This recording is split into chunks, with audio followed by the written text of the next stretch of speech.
Shall his Grace's hand rest upon her Grace's shoulder?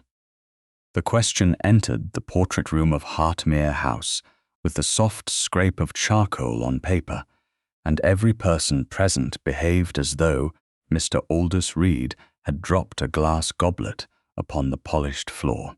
It was June of 1856, a London afternoon warm enough to draw the scent of cut lilies from the vases, and formal enough to make even sunlight seem subject to rank. The room overlooked the narrow garden behind the Mayfair house. But no one looked toward the leaves trembling beyond the tall windows. They looked at the unfinished arrangement of a marriage. Lady Elspeth Avenel St. Aubyn, Duchess of Hartmere, sat upon the carved chair placed before a painted suggestion of ancestral columns, her back straight, her pale blue silk skirts arranged with such precision that no fold betrayed discomfort. 7 years of marriage had taught her the art of being seen without being understood. 7 years had also taught London to admire her composure, as if it were proof she had chosen loneliness. Valentine St.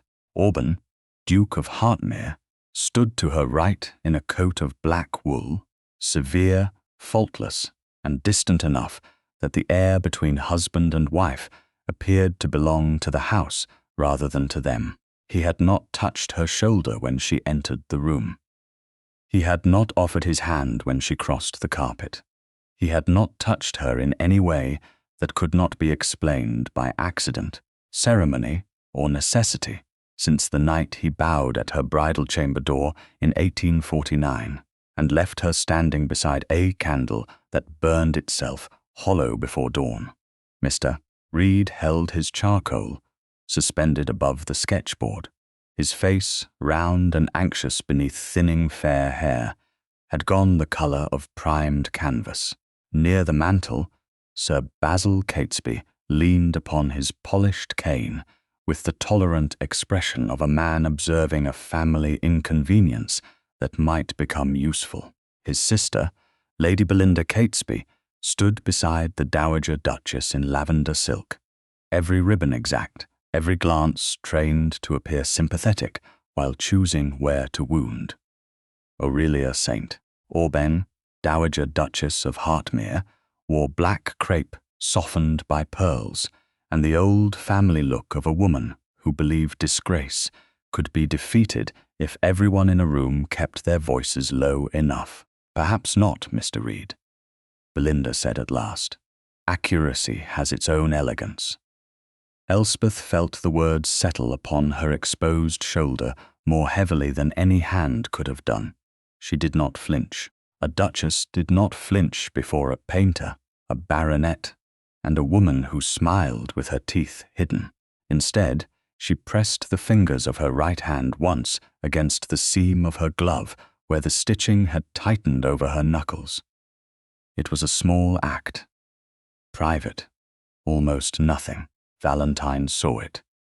His eyes moved from the suspended charcoal to Elspeth's gloved hand, and something in his face altered so slightly that no one accustomed to spectacle would have noticed. Elspeth noticed, because she had spent 7 years beside him, at dinners, chapel services, house parties, and carriage doors, learning the difference between his indifference and his attention. This was attention, late, dangerous. "Accuracy according to whom?" Valentine asked. Mr. Reed blinked. "Your Grace. You asked whether my hand should rest upon her Grace's shoulder," Lady Belinda answered, as if the matter had already been settled. "I am asking by whom." Belinda's smile widened by the smallest degree. "Dear Hartmere, surely, Mr. Reed only wishes to avoid sentimentality." I did not ask what he wished to avoid. Valentine's voice remained quiet, but the room recognized authority and straightened around it. I asked who settled the matter. Sir Basil gave a small laugh. "A portrait is not a parliamentary bill. The placement of a hand needn't summon an inquiry. Then it should withstand a question." Elspeth turned her head toward Valentine. The movement was graceful because she had trained every movement to be graceful, but within it ran a pulse of something she had not permitted herself in years. Not hope. Hope was too reckless. Curiosity, perhaps. Pain with its eyes open. Mr. Reed lowered the charcoal. Your Grace, I was given to understand that the composition had been revised. By me? I believed so. Valentine's gaze sharpened. Did I write such an instruction? Not in your own hand, Your Grace. Did I speak it? Reed's throat moved. No, Your Grace, not to me. Belinda's fan opened with a soft whisper. Artists receive preferences through many channels. One cannot expect His Grace to remember every domestic refinement. Elspeth looked at Belinda then. She had known Lady Belinda for 7 years, in the way one knew a scent left too often in closed rooms. Belinda was not mistress, not sister, not family by blood. Yet she had occupied the Hartmere drawing rooms with the ease of a woman who believed absence created property. She had advised the dowager on seating. She had corrected servants with a smile.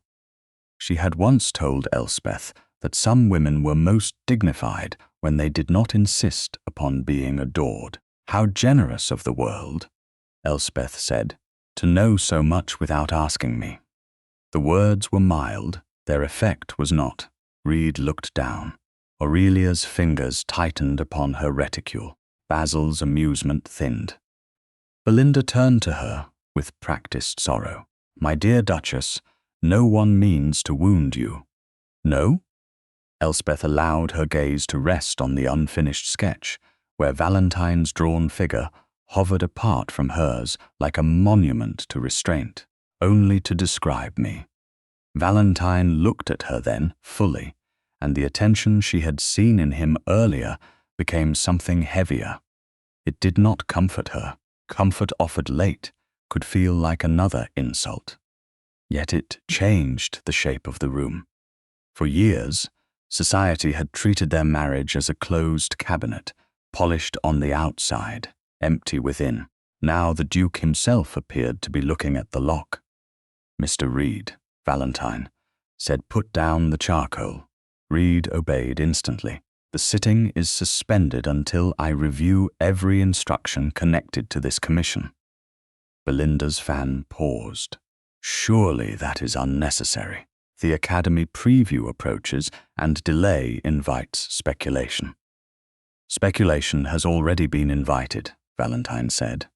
It appears to have arrived before I did. Basil pushed away from the mantel. Hartmere, do not overstate this. Everyone understands that your marriage has always been unusually reserved. There is no shame in allowing the portrait to reflect what is known. The room seemed to grow colder around the word known. Elspeth remained seated, though every instinct urged her to stand before the painted version of herself could be fixed into truth. Valentine turned toward Basil. You will not use my marriage as a phrase in my own house. Basil's face colored faintly. I meant no offense. Then cultivate precision. The rebuke was soft enough for civility and sharp enough for memory. Reed began gathering his studies with hands that tried not to tremble. One sheet slipped from beneath the top board and skated near Valentine's boot. He stooped to retrieve it, then stopped. Elspeth saw only the back of the paper. At first, a narrow slip pinned beneath a larger study. Valentine freed it carefully. His eyes moved over the writing. Whatever he read there removed the last trace of formal detachment from his face. Leave the remaining studies, he said to Reed. All of them. Reed bowed. Yes, Your Grace. Belinda stepped forward, still smooth, still lovely, still dangerous. How dramatic we have all become over the placement of a hand. Elspeth rose before Valentine could answer. The movement startled Reed into stepping back and made Aurelia draw in a small breath. For 7 years, Elspeth had stood when required, sat when expected, smiled when observed, and disappeared when convenient. Today she rose because the insult had finally given itself an object. "It was never only a hand," she said. No one answered her. That silence was different from the silences she had known. It did not erase her. It waited. Valentine folded the narrow slip once and held it at his side. "Her Grace is correct." Belinda's eyes flicked to the paper. "What have you found?" "That is another question no one in this room will answer for me." He turned to Elspeth, not stepping close enough to crowd her. "May I speak with you in the corridor?"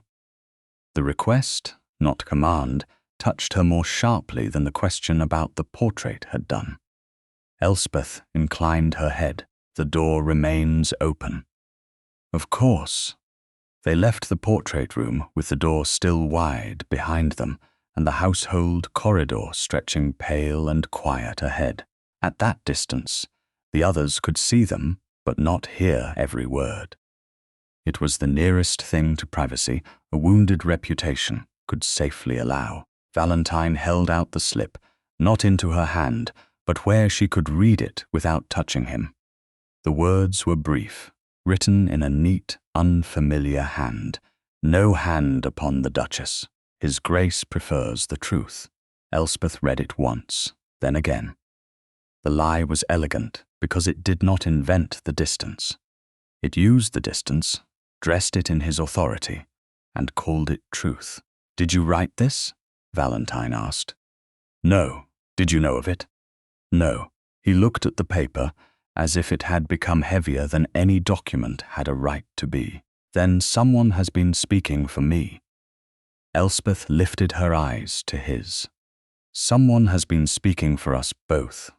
The words remained between them after she said them, larger than the corridor, older than the portrait, and suddenly more dangerous than 7 years of silence. In the room behind them, Lady Belinda laughed softly at something, Sir Basil murmured, but the sound did not reach Elspeth as it once might have done. The old silence had cracked, not broken, not yet, but for the first time since her wedding night, Elspeth understood that silence had not merely been endured. It had been arranged. The narrow slip remained on Valentine's desk long after the portrait room had emptied.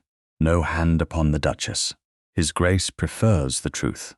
In the library of Hartmere House, where generations of St. Aubyn men stared down from dark varnished canvases with hands on swords, globes, ledgers, and obedient dogs, the sentence looked indecently small. It had been written on paper no larger than a calling card, yet it had reached into his marriage more cleanly than any command he had ever given. Valentine stood behind the desk without removing his coat. Evening had settled over Mayfair, and the lamps had been lit in the street beyond the tall windows. Wheels passed over stone. Somewhere below, a footman answered the door to a caller who would be told the family was not receiving. Hartmere House continued, polished and correct, while its master looked at a slip of paper and understood that correctness had become a veil for something rotted beneath. He read the line once more. "His Grace prefers the truth." The lie worked because it borrowed from what everyone had seen. He had never placed his hand upon Elspeth's shoulder. He had never drawn her near in a ballroom. He had never touched the small of her back, as other husbands did when guiding wives through crowded rooms. He had never kissed her gloved fingers with warmth enough to invite speculation. Society had observed absence and called it arrangement. He had allowed them to do so. Worse, he had believed he had been honorable.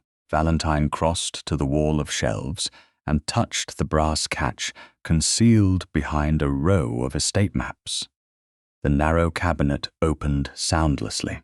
Inside lay several locked boxes, each labeled in his own hand. Settlements, entailments, correspondence, private. From the last, he took a black dispatch box worn at the corners. The key hung from his watch chain, where it had rested for 7 years, close to his body and far from his conscience. The lock opened with a click that seemed too loud in the room.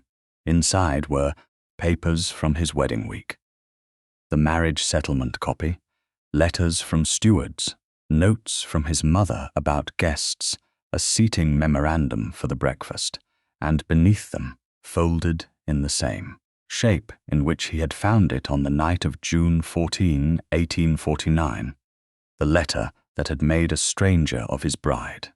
He did not need to unfold it. He knew the words. That was part of the shame. He had returned to them often enough to make them scripture and never once to question their gospel.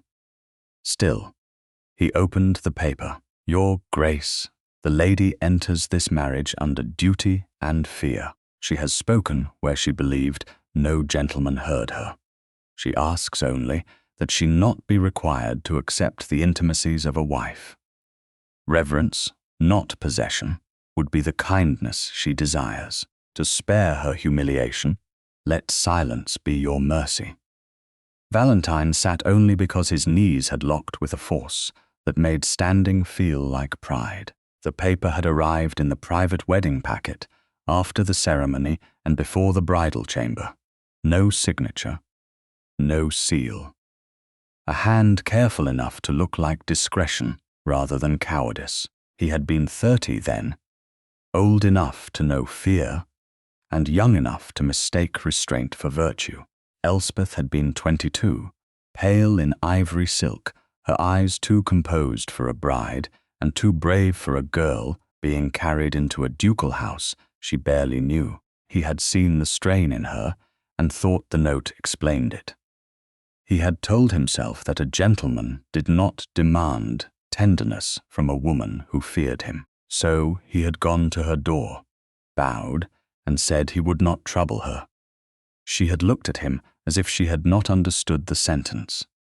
He had mistaken that look for relief delayed by shock. Then he had left. 7 years later, the memory no longer looked merciful. It looked like cowardice dressed in black evening clothes.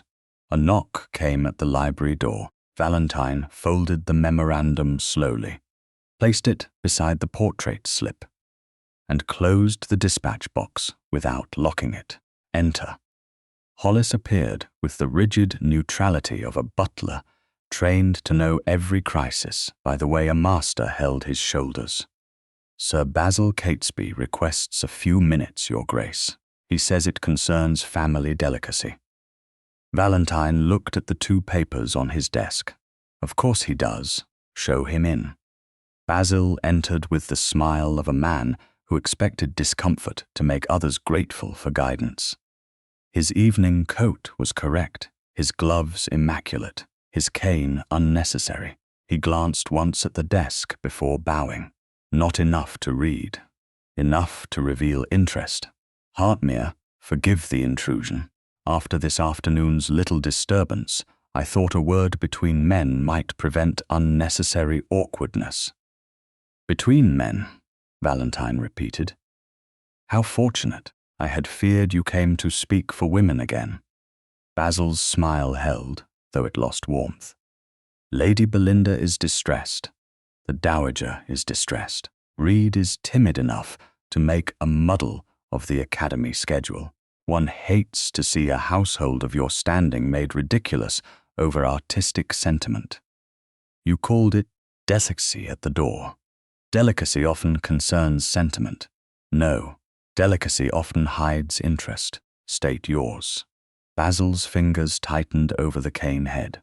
Very well, reputation is credit. You know that better than anyone.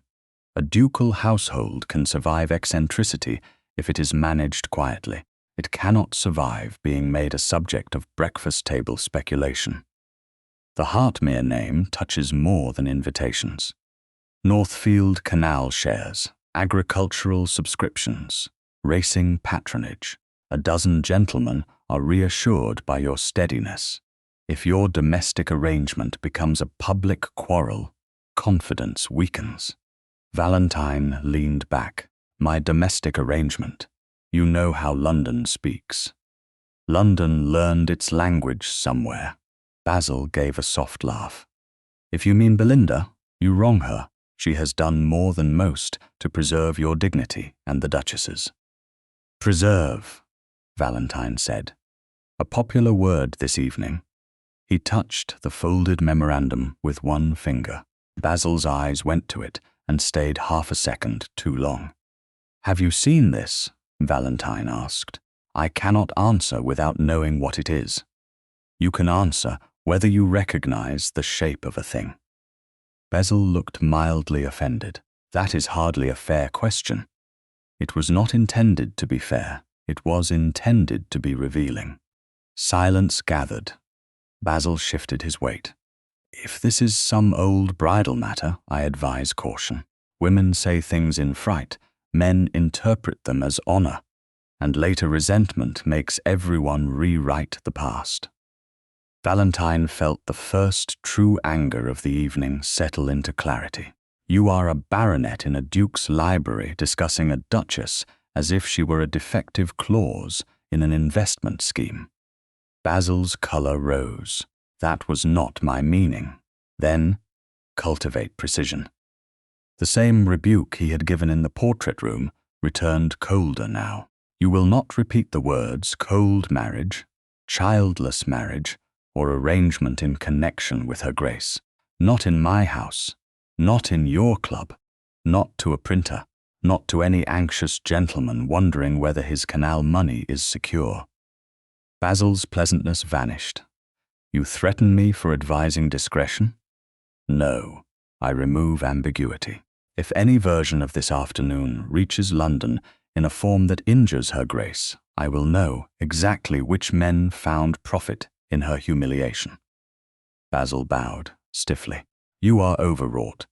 I am late, Valentine said. Do not mistake the difference.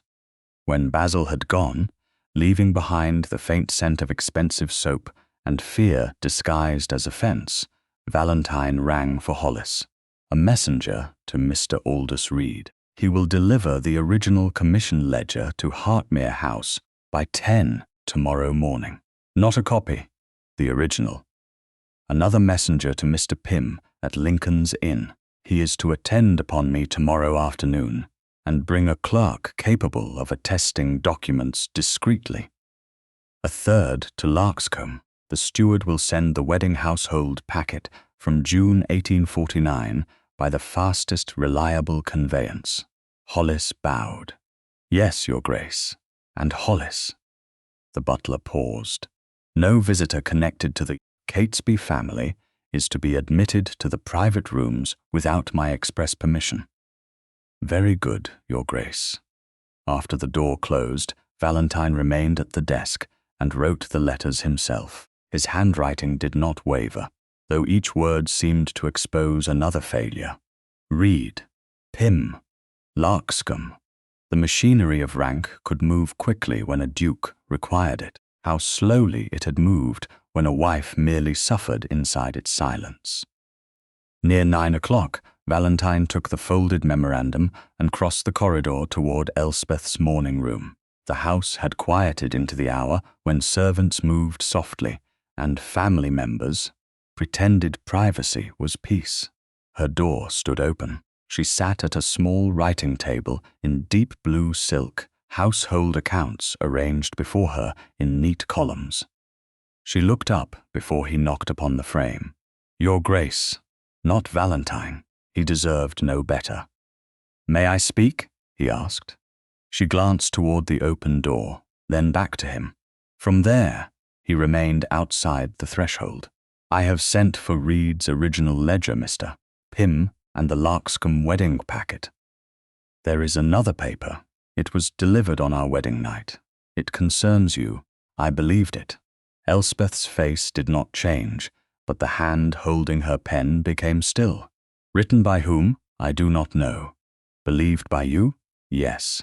Her eyes held his across the threshold, and that was enough. The sentence should have angered him if he had been innocent. It only named him. It should not have been. The pen lowered to the table. Have you brought it? Yes, but I will not place another interpretation before you tonight, unless you choose to read it now. Tomorrow may give witnesses, light, and fewer shadows. How considerate, she said, and the gentleness of the insult was deserved. Valentine bowed his head. I am trying not to decide what mercy looks like for you a second time. At that, something flickered across her face.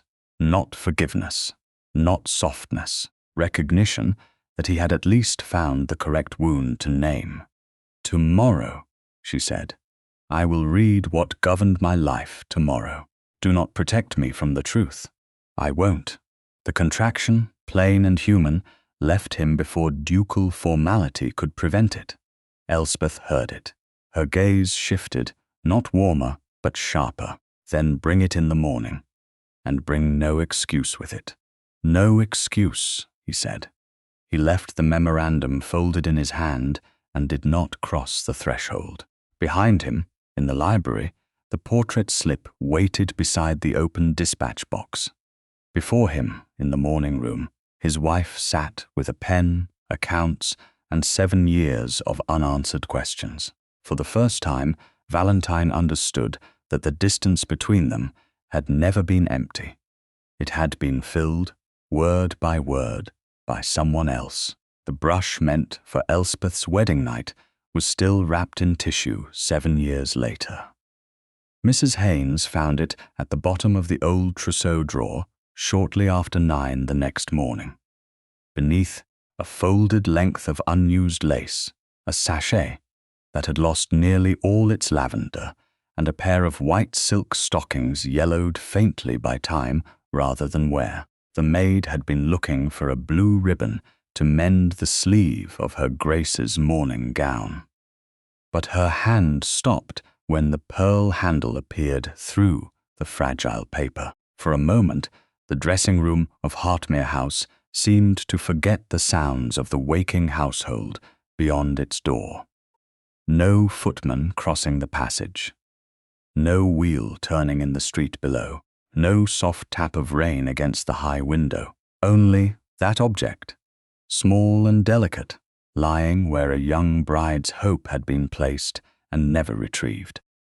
Elspeth stood beside the dressing table in a gown of pale grey muslin, her hair still loosely pinned, her face composed in the mirror, because a duchess learned early that mirrors were safer than people. The hairbrush had been given to her by Lady Avenel on the morning of her marriage, pearl-handled, silver-collared, with her new initials, engraved so finely that she had blushed to see them.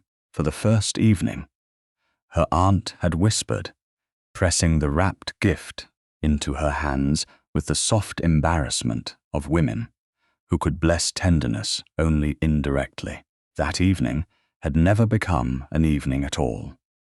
Valentine had bowed at her bridal chamber threshold and said he would not trouble her. She had waited, confused and young, and too proud to call him back.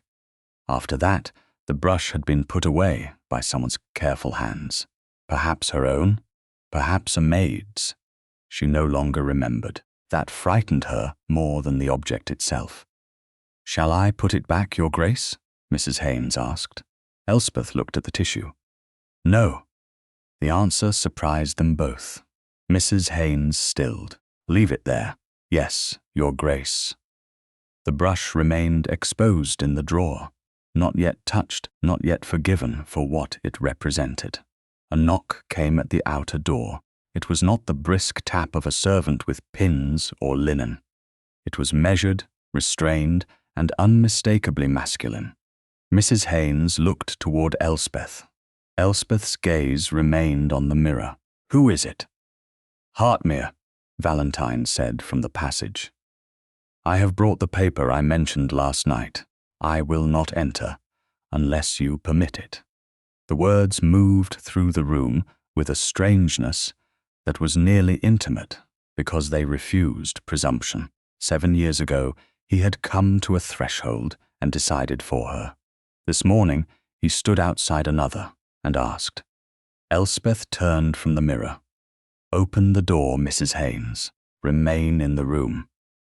Mrs. Haynes crossed at once and opened the door wide enough that the passage remained visible.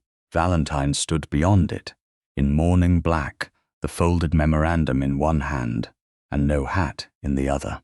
His eyes moved first to Elspeth, then to the maid, then to the open drawer where the pearl handle caught the grey light. He understood too quickly, not the whole history perhaps, but enough for the object to strike him. His face altered with a pain he did not ask her to pity. You may enter, Elspeth said. The door stays open. Of course. He came only as far as the centre of the room and stopped well outside the circle of her skirts. No husbandly familiarity, no attempt to make the scene easier by pretending it was ordinary. The faux-folded paper in his hand looked worn at the edges from years of being handled privately and believed publicly. Before you read it, he said, I will say only this. It was delivered among the private wedding papers on our wedding night. I accepted it as truth. That acceptance was mine. Do not soften it by sounding noble, Elspeth said. I am trying not to. He held out the memorandum, but not so close that she had to step into him. She crossed the space and took it. Their fingers did not touch. She was glad, and then angry that gladness could be necessary inside marriage. She unfolded the paper beside the dressing table. Mrs. Haynes looked toward the linen press, granting the only privacy propriety allowed. Valentine remained where he was. Elspeth read, Your Grace. The lady enters this marriage under duty and fear. She has spoken where she believed no gentleman heard her. She asks only that she not be required to accept the intimacies of a wife. Reverence, not possession, would be the kindness she desires. To spare her humiliation, let silence be your mercy. She read it once as a woman struck. She read it again as a woman gathering the weapon by its handle. The language was careful, almost tender, and therefore vicious. It did not command, it advised. It did not accuse her of coldness. It clothed her in fear. It did not deny the marriage. It hollowed it out and called the emptiness kindness. I did not write this, she said. Valentine's breath changed. I believe you. Elspeth lifted her eyes. Do not offer belief as if it has arrived early. He accepted that without looking away. No, it is late. I did not say this to anyone. I did not ask not to be touched. I did not ask for silence. I did not ask you to turn reverence into a locked door. The paper trembled once in her hand. She stilled it by placing it flat upon the dressing table. Who brought it? A footman said it had been left among the private wedding papers. I did not know the hand. There was no seal. And yet you believed it. Yes, because I looked afraid. He did not answer at once, and for that she hated him less than if he had lied quickly, because I feared you had reason to be. A younger Elspeth might have wept at that. This Elspeth only looked at him across the room where 7 years had taken up residence. You honored a lie and abandoned the woman standing before you. The words landed without ornament. Mrs. Haynes's gloved hands tightened at her sides. Valentine's face became very still. Yes, he said, no defense, no excuse, no foolish appeal to intention. The single word did not heal anything, but it refused to deepen the insult. I thought I was sparing you, he said. I see now. I never asked what you needed to be spared from. Elspeth turned back toward the open drawer, because the room seemed too narrow for what had been named. Her sleeve brushed the edge of the tissue. The pearl-handled brush shifted, rolled against the brass pull, and fell. Instinct moved before memory. Elspeth reached down. Valentine did too. Their hands met around the handle just above the carpet. His bare fingers touched the edge of her glove, and the exposed place at her wrist, where the fabric had slipped. The contact was brief enough for any witness to call it nothing. It was not nothing. It was the first touch of the husband who had spent 7 years obeying a stolen sentence. Valentine froze at once. His hand did not close.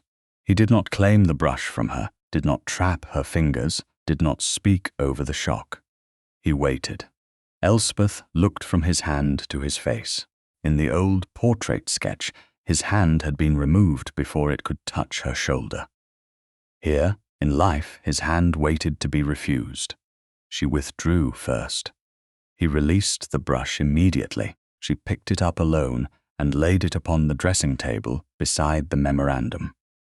The pearl handle shone against the paper like a quiet indictment. "That was not forgiveness," she said. "No," his voice was low, "nor permission for anything further.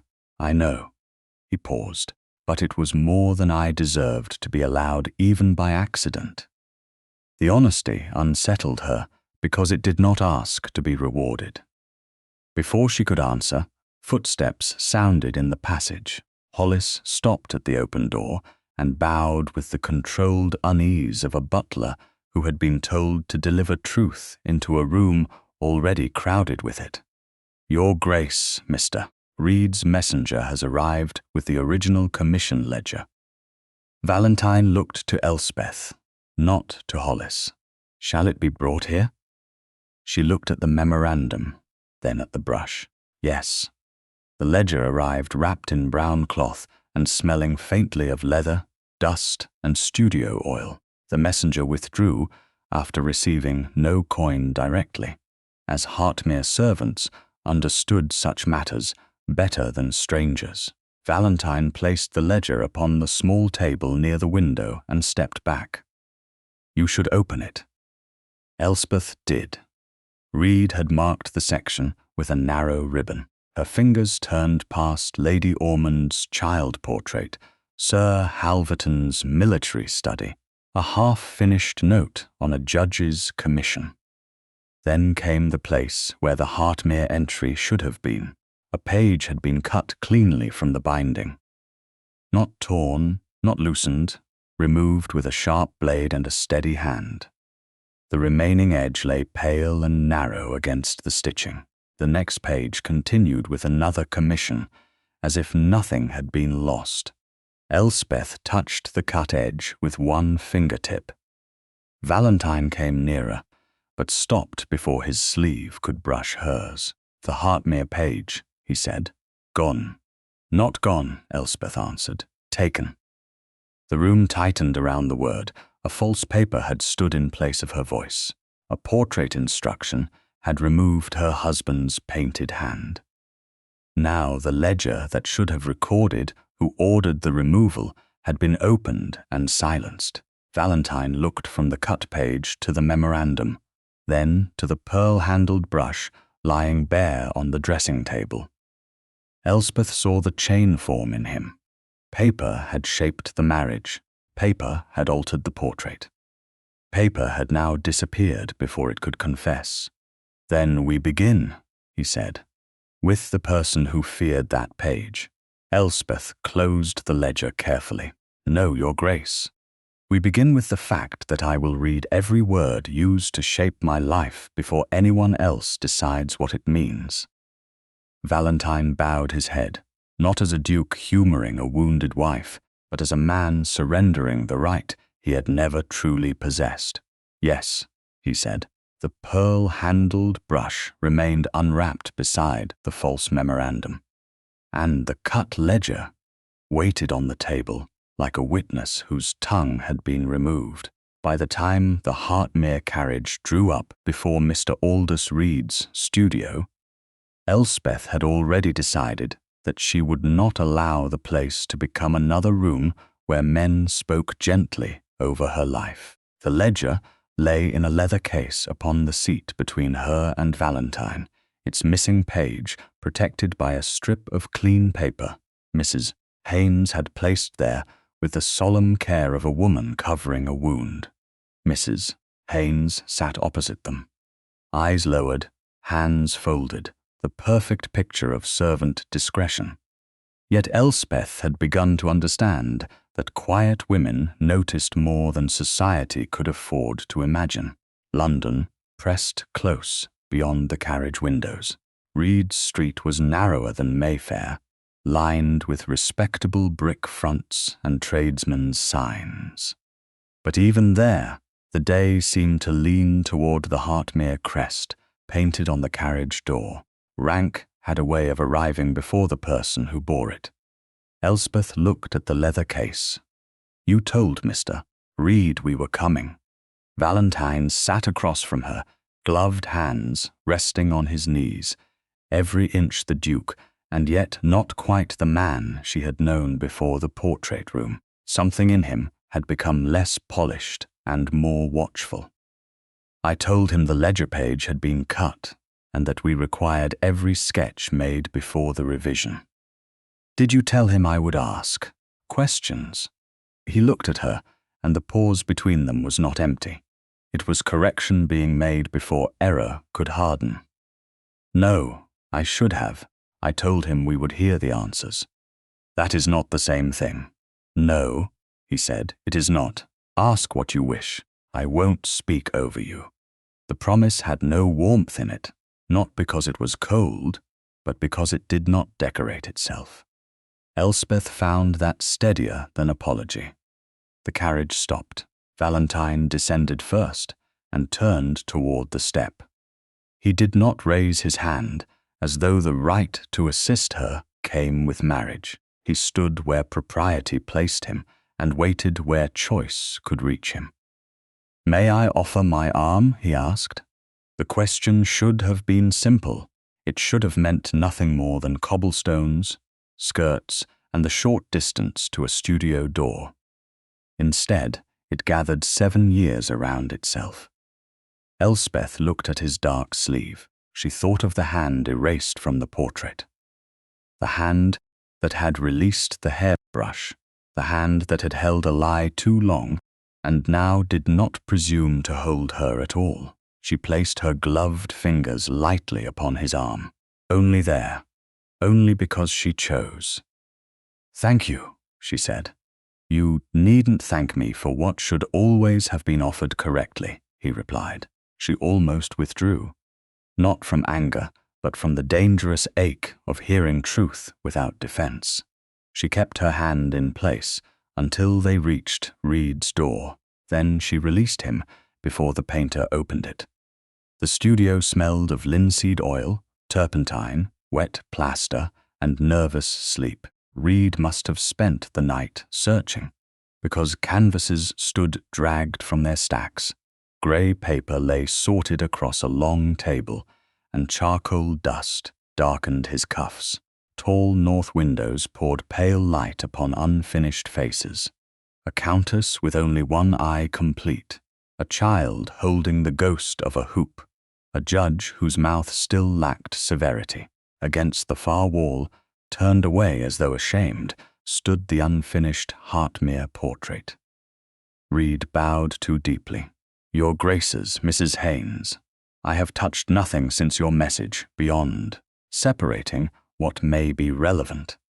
His eyes flicked to the leather case in Valentine's hand, then to Elspeth, and the surprise in his face betrayed that he had expected the Duke to speak first. Valentine set the case upon the table, but did not open it. "Her Grace will begin," Reed swallowed. "Of course." Elspeth stepped to the table. "Mr. Reed, when you first accepted the Hartmere commission, did His Grace instruct you to paint distance between us?" "No, Your Grace." "Did he forbid any suggestion of physical nearness?" "No." "What was the original composition?"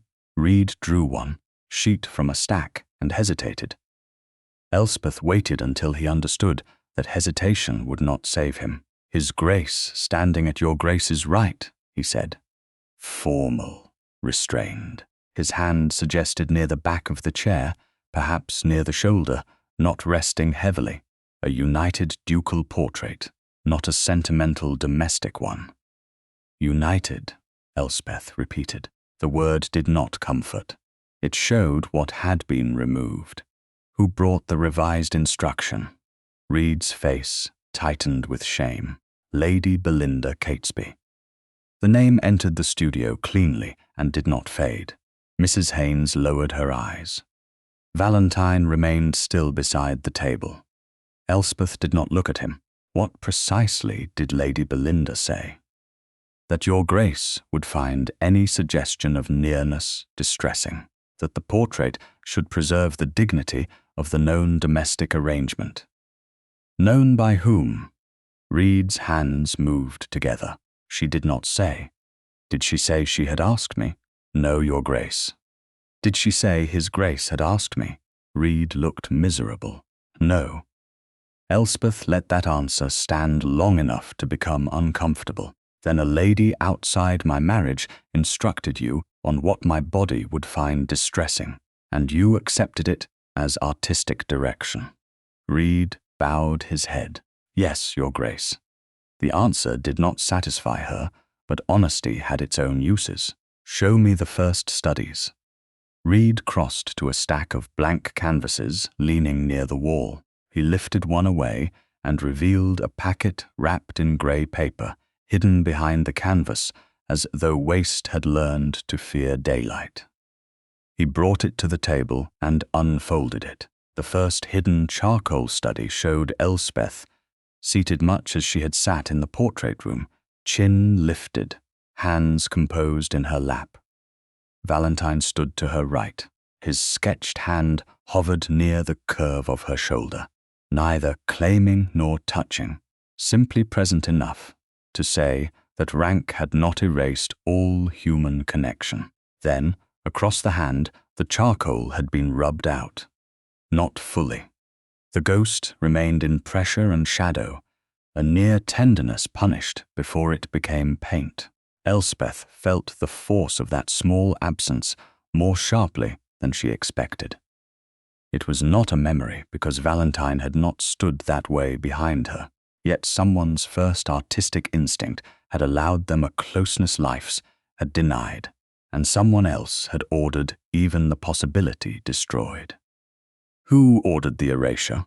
She asked. Reed answered quickly this time. Lady Belinda said your Grace would find it offensive. And still you did not ask her Grace, Valentine said. Reed looked to Elspeth, not him. He was learning. No, your Grace, I did not. Footsteps sounded beyond the entrance room, followed by a woman's low laugh. Reed went pale, before anyone could send word that the studio was occupied.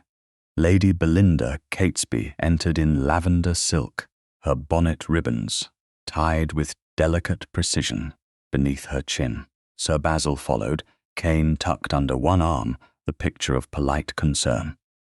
How fortunate, Belinda said. Mr. Reed sent word of confusion in the commission. Naturally, I came to help. You were not invited, Valentine said. Concern is seldom invited, Belinda replied. Her gaze found the charcoal study. A flicker passed across her face. So swift another woman might have doubted she had seen it. Elspeth did not doubt herself anymore. Old sketches, Belinda said. Artists are sentimental about their discarded attempts. Elspeth turned the study so the erased hand faced her. Then let us not ask the artist. Let us ask the woman who told him where my distress was located. Belinda's smile became very still. My dear Duchess, grief has made you poetic. No, it has made me exact. Basil stepped forward. Hartmere? Surely you don't mean to conduct an interrogation in a studio. Valentine did not move in front of Elspeth. He remained beside her. And that restraint was more noticeable than any dramatic defense would have been. I mean for questions to be answered where the lie was painted. Reed, desperate to be useful, moved back toward the stack of canvases. There was another.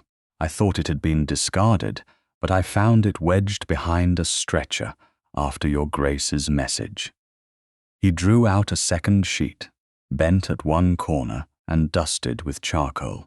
This second wedged study was darker, more complete, and more damaged. Valentine's hand had been drawn closer to Elspeth's shoulder before the erasure cut across it with such pressure that the paper itself bore a scar. Along the lower edge lay faint impressed marks, not yet readable in full, but unmistakably made by writing pressed through from another page. Reed bent over it. Something was written over this, hardly visible. "I need stronger light." Basil moved too quickly. "May I see?" Valentine shifted one step, no more. Yet the movement blocked Basil's reach with the quiet authority of a closed gate. "No," Basil laughed shortly. "You suspect me of stealing charcoal now. I suspect you of wanting whatever others should not see." Belinda's fan opened. "This is becoming theatrical." Elspeth looked from the second study to Belinda's faultless face. "Theatre requires an audience. You arranged one when you revised a portrait that was not yours." Belinda's colour rose faintly. "I merely repeated what any friend of the family understood. Hartmere's marriage has never been sentimental." "That is not the question," Elspeth said. "When did I tell you nearness distressed me?" Belinda did not answer. Basil did. A lady need not confess pain aloud for others to observe it. Elspeth turned to him. "Then observers have been very busy and very selective." The light shifted through the tall window. Reed tilted the second wedged study, and the impressed words along the bottom caught grey shadow. Only a few fragments could be made out, reversed and incomplete. "Marriage of rank, not affection." The studio fell silent. Valentine looked at the words, then at Belinda, and the cold in his face was no longer distance. It was recognition sharpening into action. He offered his arm, slowly, publicly, without looking away from the woman who had tried to teach a portrait how to lie. Elspeth understood the offer for what it was and what it was not. It was not apology enough, not forgiveness, not possession. It was a place beside him, chosen under witness. She placed her hand upon his sleeve. Belinda saw. So did Basil. Reed lifted the second study fully into the light, and the bruised paper gave up one more faint word beneath the erasure. Unwanted. Elspeth's fingers tightened once on Valentine's arm, then steadied. "There," she said softly. "The missing page may be gone, but it has left its pressure behind." The word unwanted remained beneath the erased charcoal like a bruise that had learned to write. No one in Reed's studio mistook it for accident. The second wedged study lay angled toward the north light, the first hidden study beside it, and together they showed two versions of the same crime, against tenderness. In one, Valentine's hand had hovered near Elspeth's shoulder before being rubbed into ghostliness. In the other, the hand had come closer and been erased with such pressure that the paper carried scars. Elspeth kept her hand on Valentine's sleeve for one breath longer than society required. She did it because Belinda was watching. She did it because Basil was watching. Most of all, she did it because, for 7 years, everyone had treated any nearness between husband and wife as an error to be corrected. Then she removed her hand by choice and stepped toward the table. Valentine did not follow until she had made room for him. That, too, was new. Belinda's fan moved once, stirring a faint lavender scent into the sharper studio smell of turpentine and dust. "Impressions on paper are not testimony," she said. "No," Elspeth replied, "but they are often more honest than people." Reed bent over the second study with a magnifying glass fetched from the sill.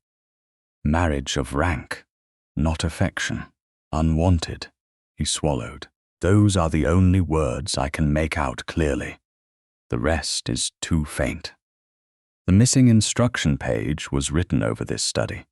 Valentine said his voice was level, likely while it lay on this table. Reed nodded. It would explain the pressure. I sometimes stack grey paper beneath a commission note. Basil tapped the cane once against the floor. Likely. Sometimes. Explain. We are building a grand accusation from weak little words. Elspeth looked at him. Weak words governed my marriage for 7 years. I do not underestimate them anymore. A silence followed that gave Basil no immediate place to stand. Belinda stepped in smoothly. My dear Duchess, if you wish to resent the shape of your marriage, you must begin where the shape was made. Not with a portrait, not with my concern, with his grace. It was cleverly done. The old knife offered handle first.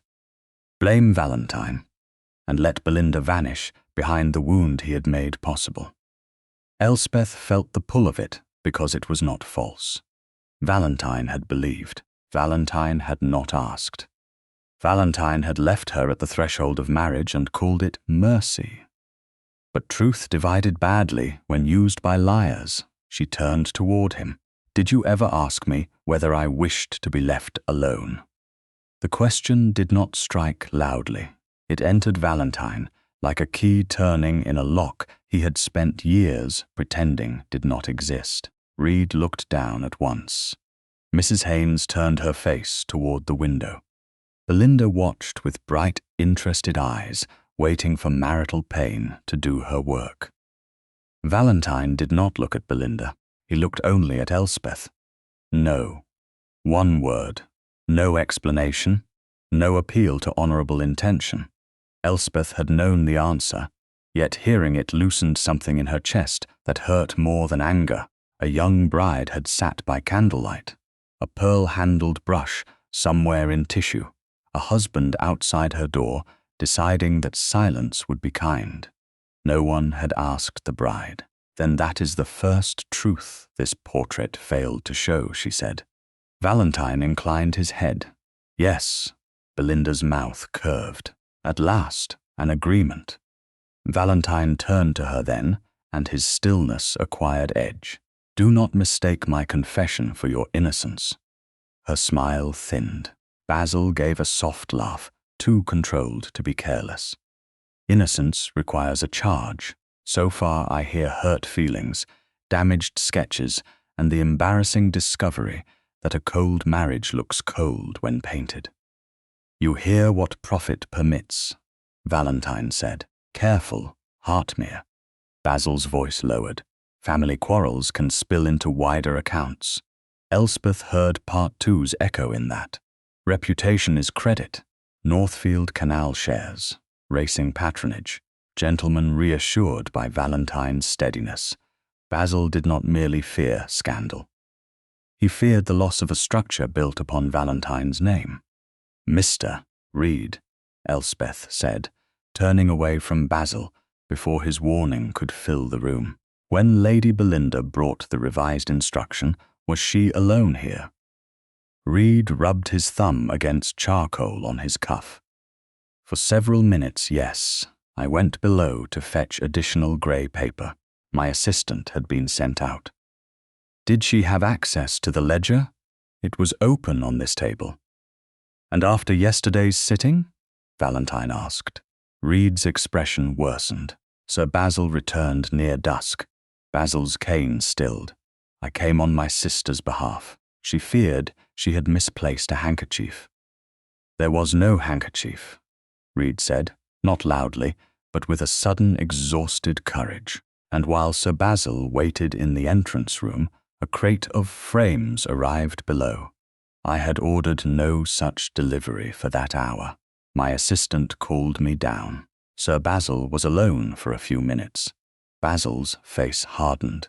You accuse me of rummaging through an artist's rubbish. I accuse you of timing your concern very well, Elspeth said. Reed glanced toward the blotter, as though only now remembering something he had dreaded mentioning. There is more. I found this under the blotter after Lady Belinda's visit. I kept it because the paper was unusually fine. He lifted a small glass weight. Beneath it lay a torn corner of lavender stationery with the edge of a crest pressed in silver. Not enough to convict, enough to recognize taste. Belinda's taste. Basil moved before thought could dress itself as manners. His hand reached for the scrap. Valentine stepped into his path, no faster than necessary. The motion was quiet, but a duke did not need haste to close a room. You will not touch it. Basil's hand stopped in the air.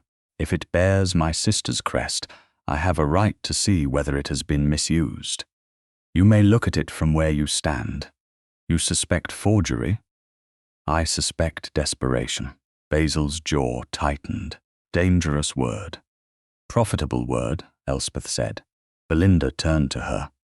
You have changed since yesterday. No, yesterday you were simply not listening. Reed's assistant appeared at the doorway, a thin young man with ink on his fingers and alarm in his face. Sir, a printer's boy left this below. He said it was a proof for tomorrow's circulation and that a gentleman had paid for immediate delivery. Reed took the folded sheet, his face drained. He did not hand it to Valentine. After a hesitation that showed he had learned at something painful, he brought it to Elspeth. She unfolded it. Fresh ink smelled sharp against the studio air. The heading stood in bold type. The Hartmere portrait. A marriage without a touch.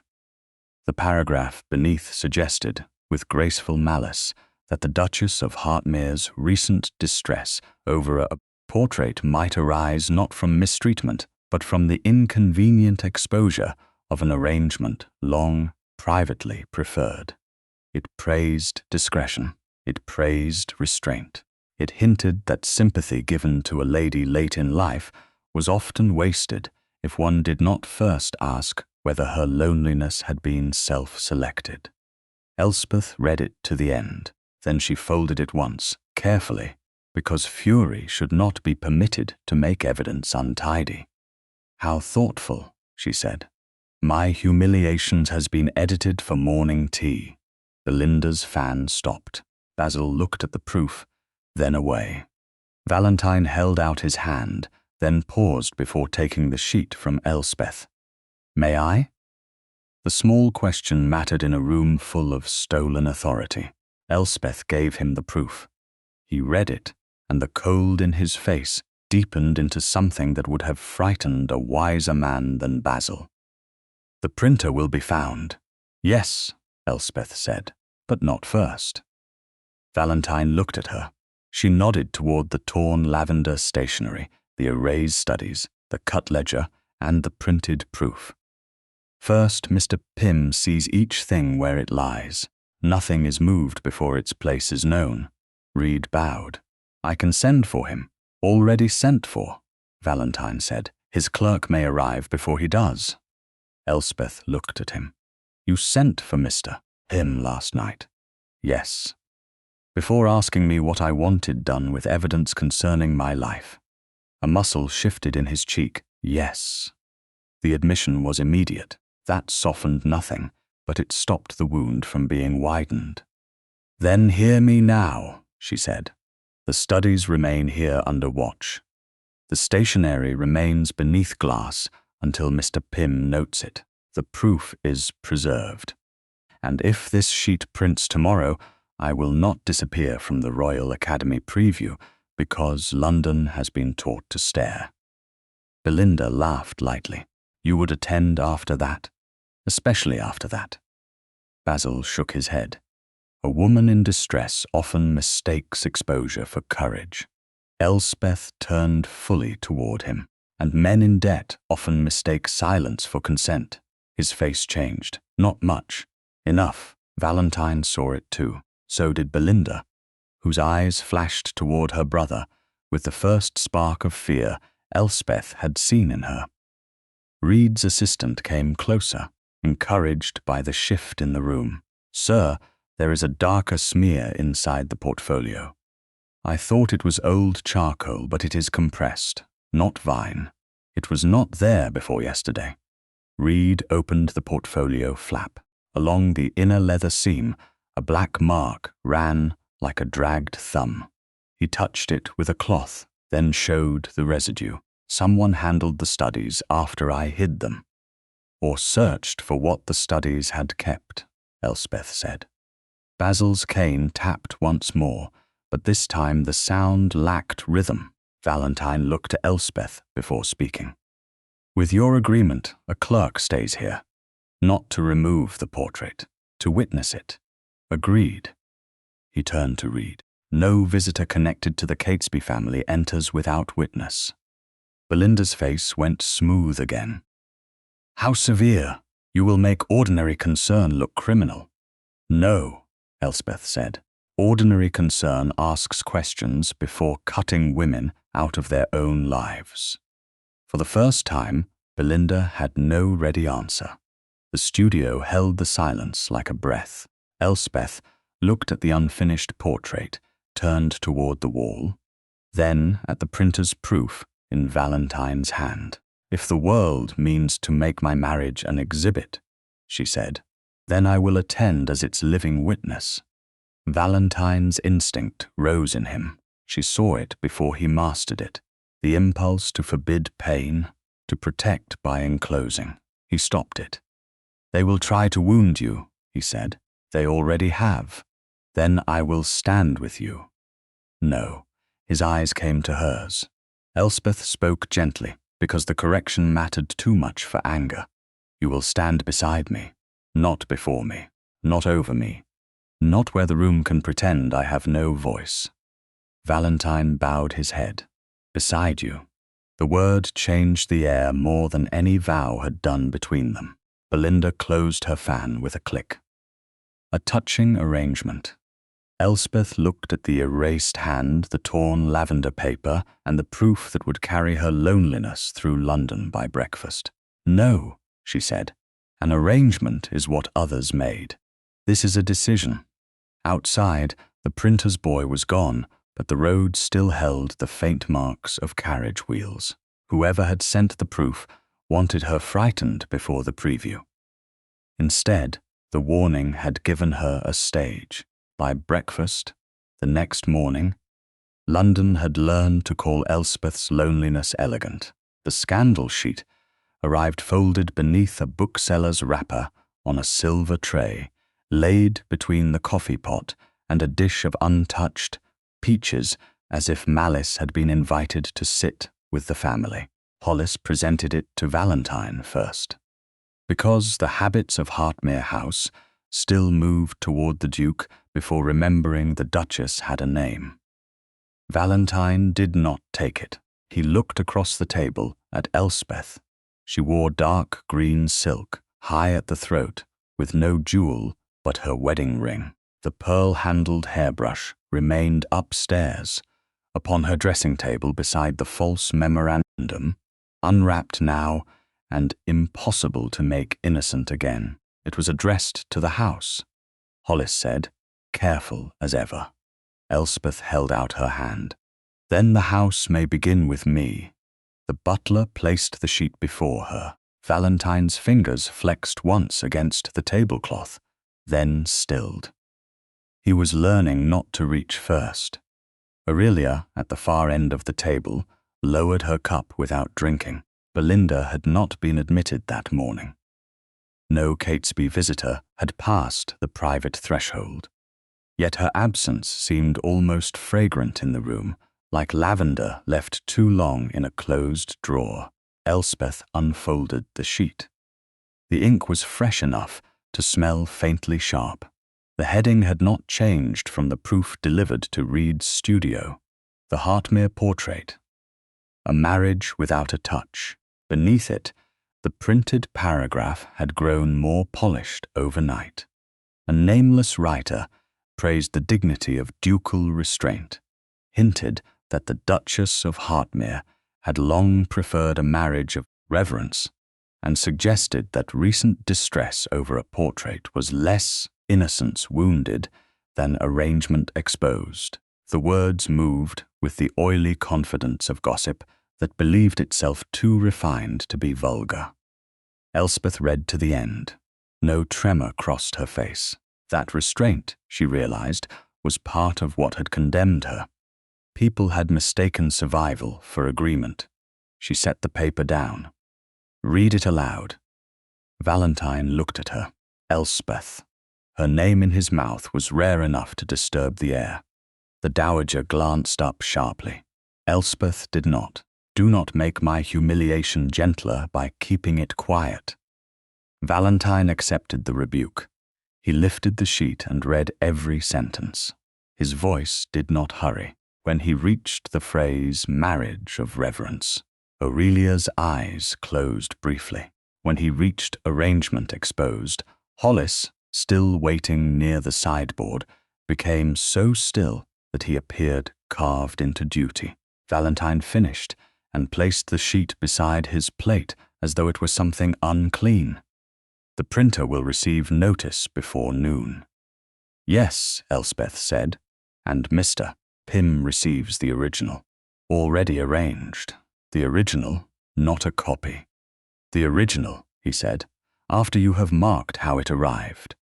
She looked at him then. That pause, that correction before command, mattered more than any declaration would have done. "Thank you. Don't thank me for arriving late at common decency." It was the sort of sentence that might have been self-punishment if spoken in another tone. In his, it was simply a fact he did not ask her to soften. Aurelia stirred. Surely, it would be wiser not to attend the Academy preview this evening. Absence may allow this to cool. Elspeth turned to her mother-in-law. "Absence has been mistaken for consent for 7 years." Aurelia's mouth tightened. "I meant only to protect the dignity of the house." "I know," Elspeth said. "That is the trouble." The dowager said nothing more. After breakfast, Valentine and Elspeth returned to Reed's studio with Mrs. Haynes seated opposite them in the carriage, and the scandal sheet, sealed in a flat packet beside the leather case that held notes on the cut ledger. They did not speak for several streets. Silence no longer felt empty between them. It felt crowded with questions waiting their turn. At last Valentine said, "I wanted to forbid the preview." Elspeth looked out at the passing fronts of London houses. "I saw that. I won't. Because you trust my judgment. Because I failed you most when I mistook my fear for your need." She turned from the window. "That is not quite the same as trusting me." "No," he said, "but it is the road toward it if I stay on it." The honesty was uncomfortable. She preferred it to polish. Reed's studio was under watch when they arrived. Mr. Pym's young clerk, Mr. Hobbs, stood inside the entrance room with an ink-stained ledger of his own and the anxious seriousness of a man entrusted with noble scandal before he had grown into his coat. Reed had obeyed every instruction. The torn lavender stationery corner remained under glass. The first hidden charcoal study and the second wedged study lay flat on clean boards. The unfinished Hartmere portrait stood turned toward the wall. "No one has entered since yesterday, except my assistant and Mr. Hobbs," Reed said, "and the boy who brought this." He handed Elspeth a folded note before glancing belatedly at Valentine. It was addressed to Her Grace. Elspeth opened it. The hand was disguised but delicate, the ink lavender grey. A portrait can tell what a wife will not. She read it twice. "There," she said. "Now the portrait has been given a tongue." Valentine extended his hand toward the note, then stopped. "May I?" She gave it to him. He read it and passed it to Mr. Hobbs, attest its arrival, its wording, and that Her Grace opened it first. Mr. Hobbs bowed. "Yes, Your Grace." Reed led them to the long table. "There is another matter. I remembered Sir Basil's visit more clearly after you left." He did not merely wait while the frames were carried below. He asked whether a ducal commission remained binding if the domestic arrangement it represented was misunderstood. I thought him speaking of payment. Now I believe he was warning me that patronage could change direction. Elspeth looked at the portrait, turned away from her. Money again. Valentine's jaw set. Access again. Both, she said. Men often call it reputation when they mean credit. His eyes moved to her. You heard him. At breakfast tables, in drawing rooms, at the edges of conversations where women are expected not to understand investments unless a husband has lost them. For the first time since the portrait room, a faint expression touched his face that was almost admiration and almost grief. I underestimated your hearing. You were not the only one. Reed cleared his throat and lifted the first hidden study. Mr. Hobbs wished to mark where the hand was erased. I thought your graces might prefer to see it before any notation. Elspeth stepped beside the table. Valentine did the same, leaving a measured space. The study's erased hand hovered like a thought the paper had been forbidden to complete. Mr. Hobbs turned it carefully. Elspeth reached to steady the lower corner, just as Valentine reached to prevent the upper edge from curling. Their hands brushed across the charcoal shadow. Not palm to palm. Not enough for gossip, if gossip had been standing at the door. Enough for both of them to become still. Charcoal dust marked the side of Elspeth's glove. Valentine looked at the mark, then at her face. This time, he said quietly, I won't decide what truth you can bear. The words were for her alone, though the room heard the shape of them. Elspeth did not withdraw at once. She let the brief contact remain until the study settled flat beneath their hands. Then she moved her fingers away. He did not follow. The small discipline of that mattered. Then bear this one, she said. The truth is not only that someone lied, it is that your silence made the lie useful. Valentine took the blow without turning from it. Yes. Mr. Hobbs dipped his pen, visibly pretending not to have heard. Reed looked as if he wished the floor would forgive him by opening. Mrs. Haynes stood near the door, eyes lowered, but her mouth had tightened in fierce approval. A noise sounded outside, the quick roll of wheels leaving the curb. Reed's assistant hurried to the window. A carriage, sir.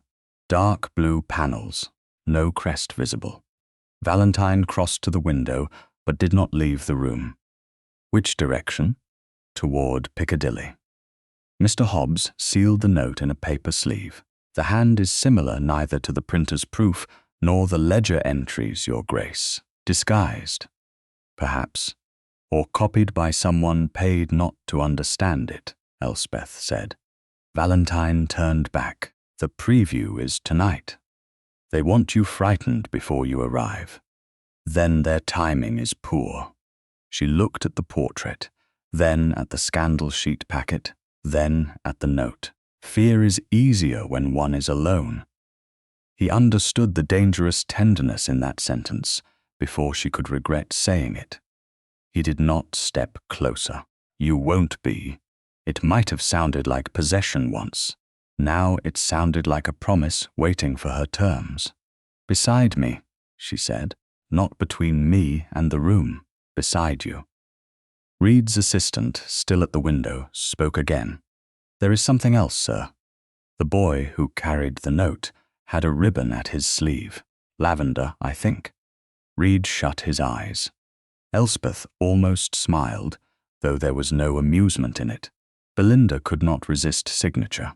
Basil could not resist pressure. Together, they had mistaken refinement for invisibility. Mr. Hobbs finished his notation and sanded the ink. Mr. Pym will wish to see all of this before the evening. He shall, Valentine said, but the portrait remains.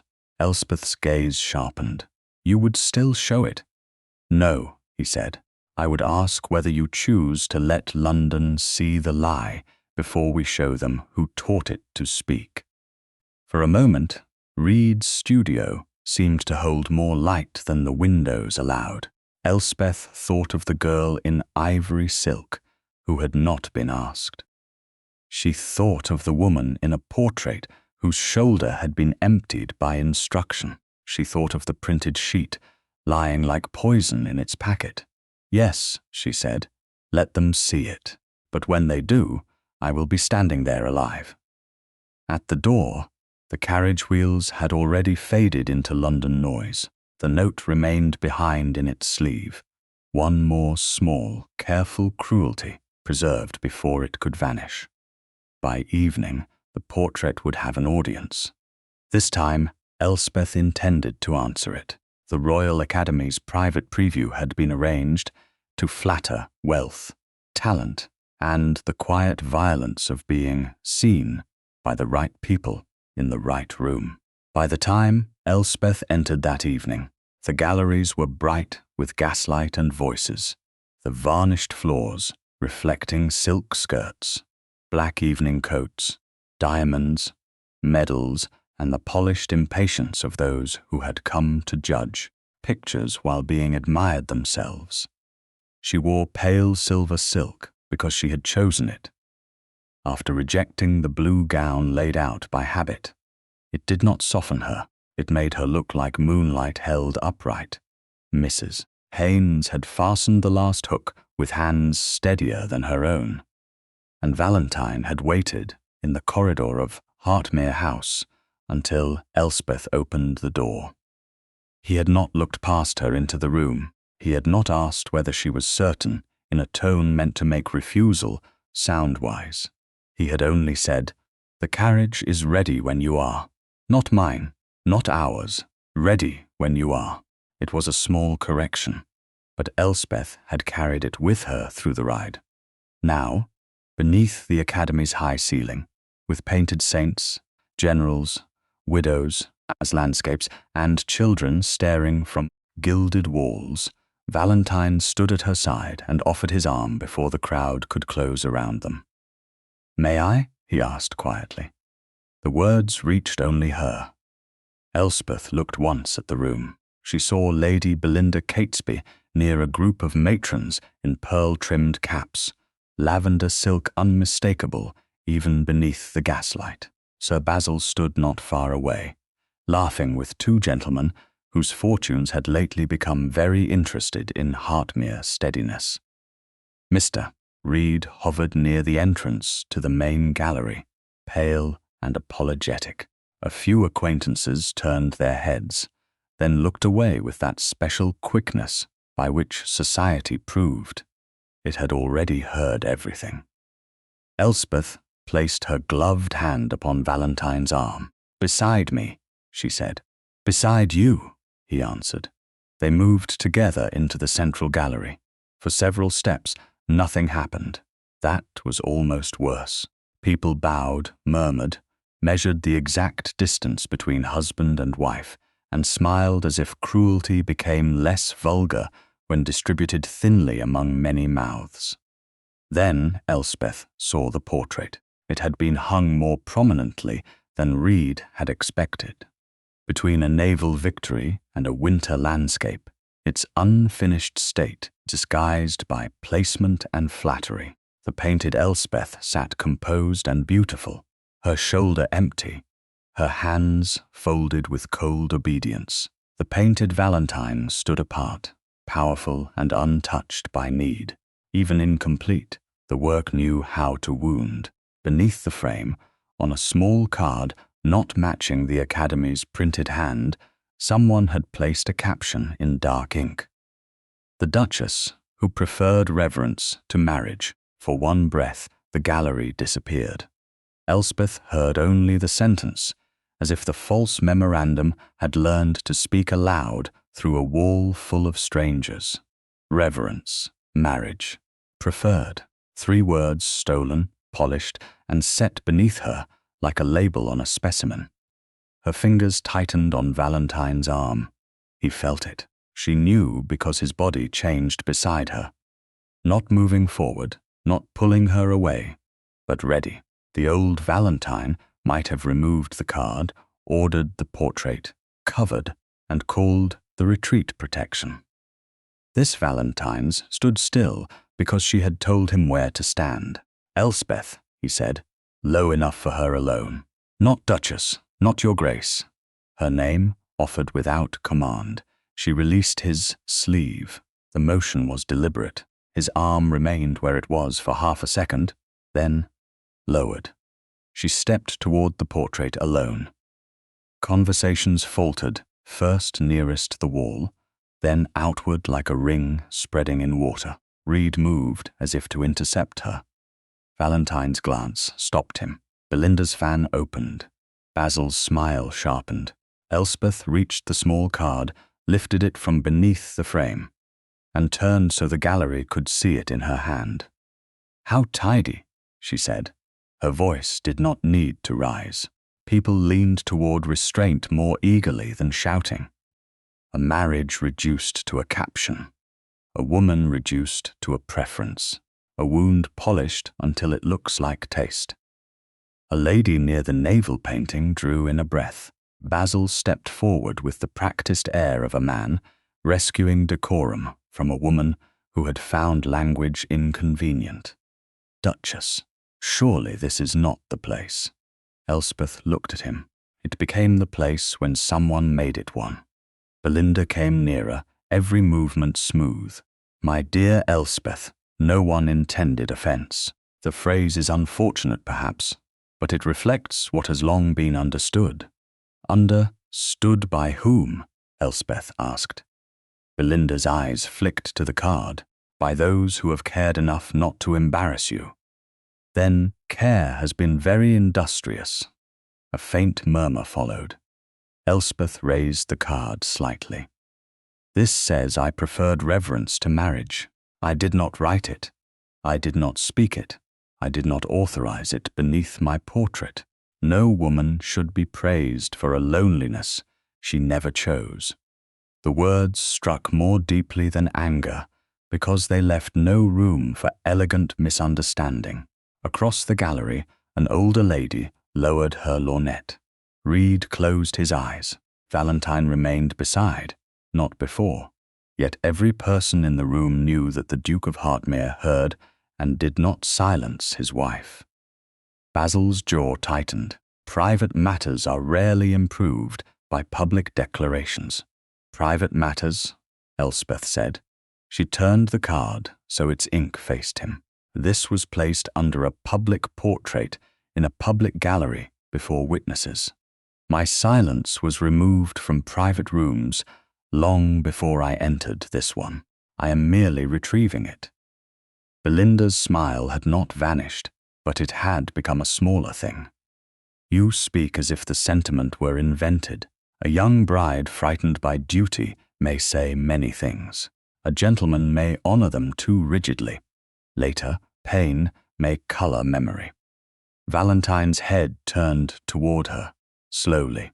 The movement seemed to quiet even those who had not understood why it mattered. "What young bride?" he asked. Belinda's lashes lowered. "Any young bride. You said the sentiment was unfortunate but understood. Now you speak of a young bride frightened by duty. How do you know there was any sentiment to honor?" Basil stepped in. "Hartmere, don't let emotion twist ordinary speech.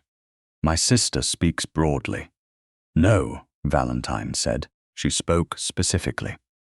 Elspeth felt the first dangerous thread tighten between the gallery and the locked dispatch box in Valentine's library.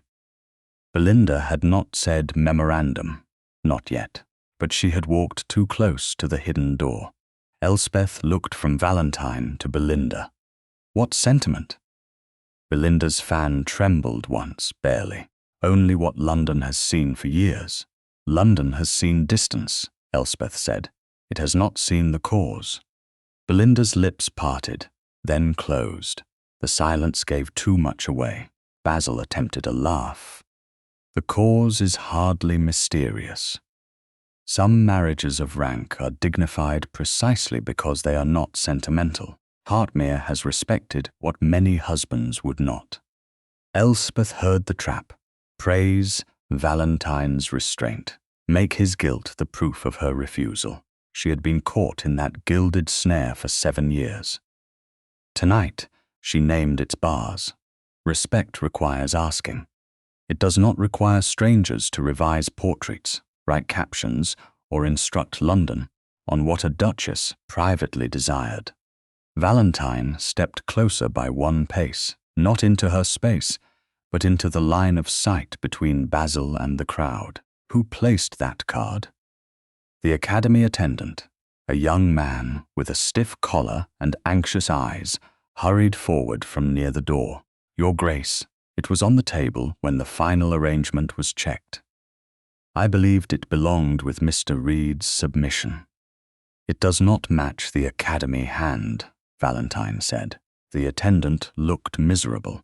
No, Your Grace. Who delivered it? The young man hesitated.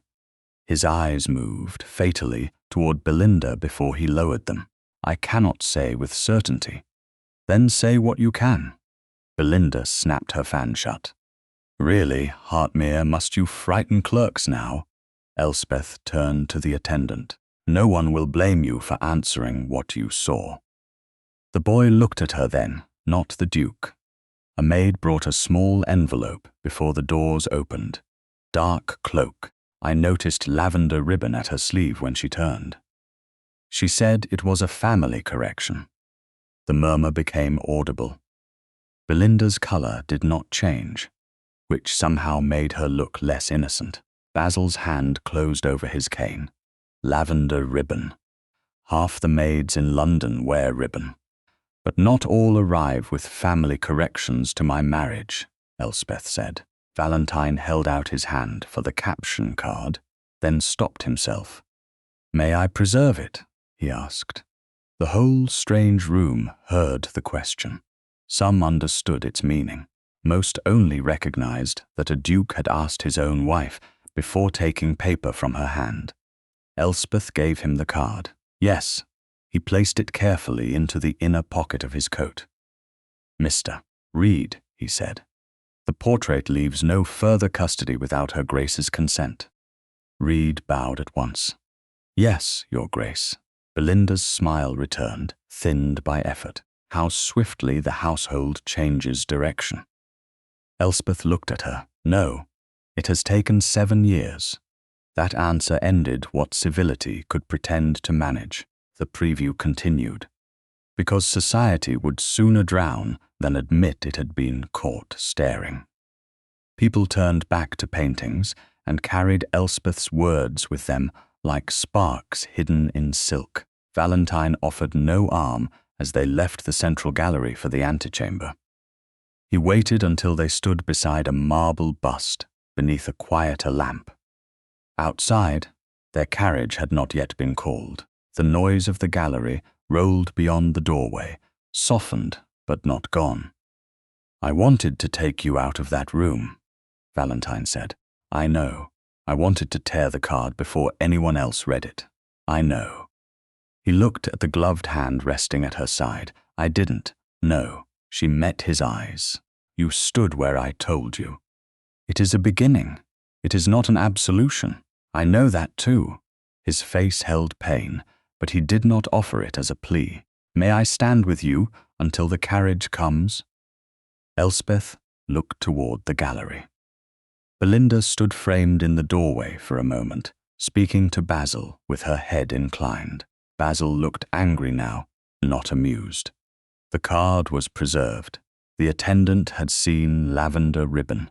Belinda had nearly betrayed the memorandum.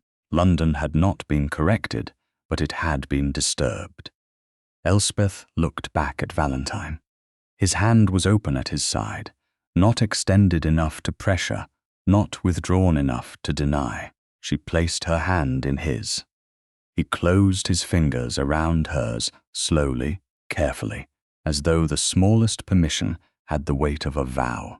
They stood like that, beneath the marble bust, while the academy whispered itself into a new shape around them. No one cheered. No one apologized. But several people saw, and that mattered, when the footman came to say the carriage was ready. Valentine did not release her until she moved first. As they stepped into the night, a newsboy at the corner tucked a fresh bundle of papers beneath his arm and ran toward Piccadilly. Elspeth saw the movement through the carriage window as Valentine, seated himself opposite her. Another printed lie was already moving through London. This time it would find her awake. The second scandal sheet arrived before the coffee had cooled. It came beneath a bookseller's wrapper, folded into a neat oblong and placed upon the breakfast table at Hartmere House, as if malice had learned the habits of domestic service. Elspeth saw the wrapper before Hollis could decide whether to offer it first to Valentine. The butler paused, with the silver tray in both hands, his face trained into obedience, and troubled by the knowledge that obedience had lately become dangerous. Aurelia sat at the far end of the table, black silk severe in the pale morning light, one hand resting beside an untouched cup. Valentine stood near the hearth rather than at his usual chair, already dressed for calls he had not yet made, the Royal Academy caption card sealed in an inner pocket, and the first scandal sheet marked for Mr. Pym. He looked tired in a way rank could not smooth. Elspeth, in a gown of dark blue wool, felt the memory of his hand around hers beneath the Academy lamp, like warmth fading under cold water. "Give it to me," she said. Hollis obeyed. No one corrected him. That alone would once have seemed impossible. Elspeth broke the wrapper and unfolded the sheet. The heading was new. The Hartmere Duchess turns sympathy into claim. Beneath it, the writer praised the Duke of Hartmere's 7 years of restraint, then suggested that a lady who had once begged for reverence might now be making a performance of injury to demand tenderness. She had refused when young. It did not name the false memorandum. It did not need to. It had learned to circle the hidden paper like a hound trained by scent. Elspeth read the whole piece without moving except to turn the page. Then she set it down with such care that the silver knife beside her plate barely trembled. "How efficient," she said. "By yesterday I preferred loneliness. By breakfast I am ambitious for what I refused." Valentine crossed one step, then stopped. She saw the effort it cost him.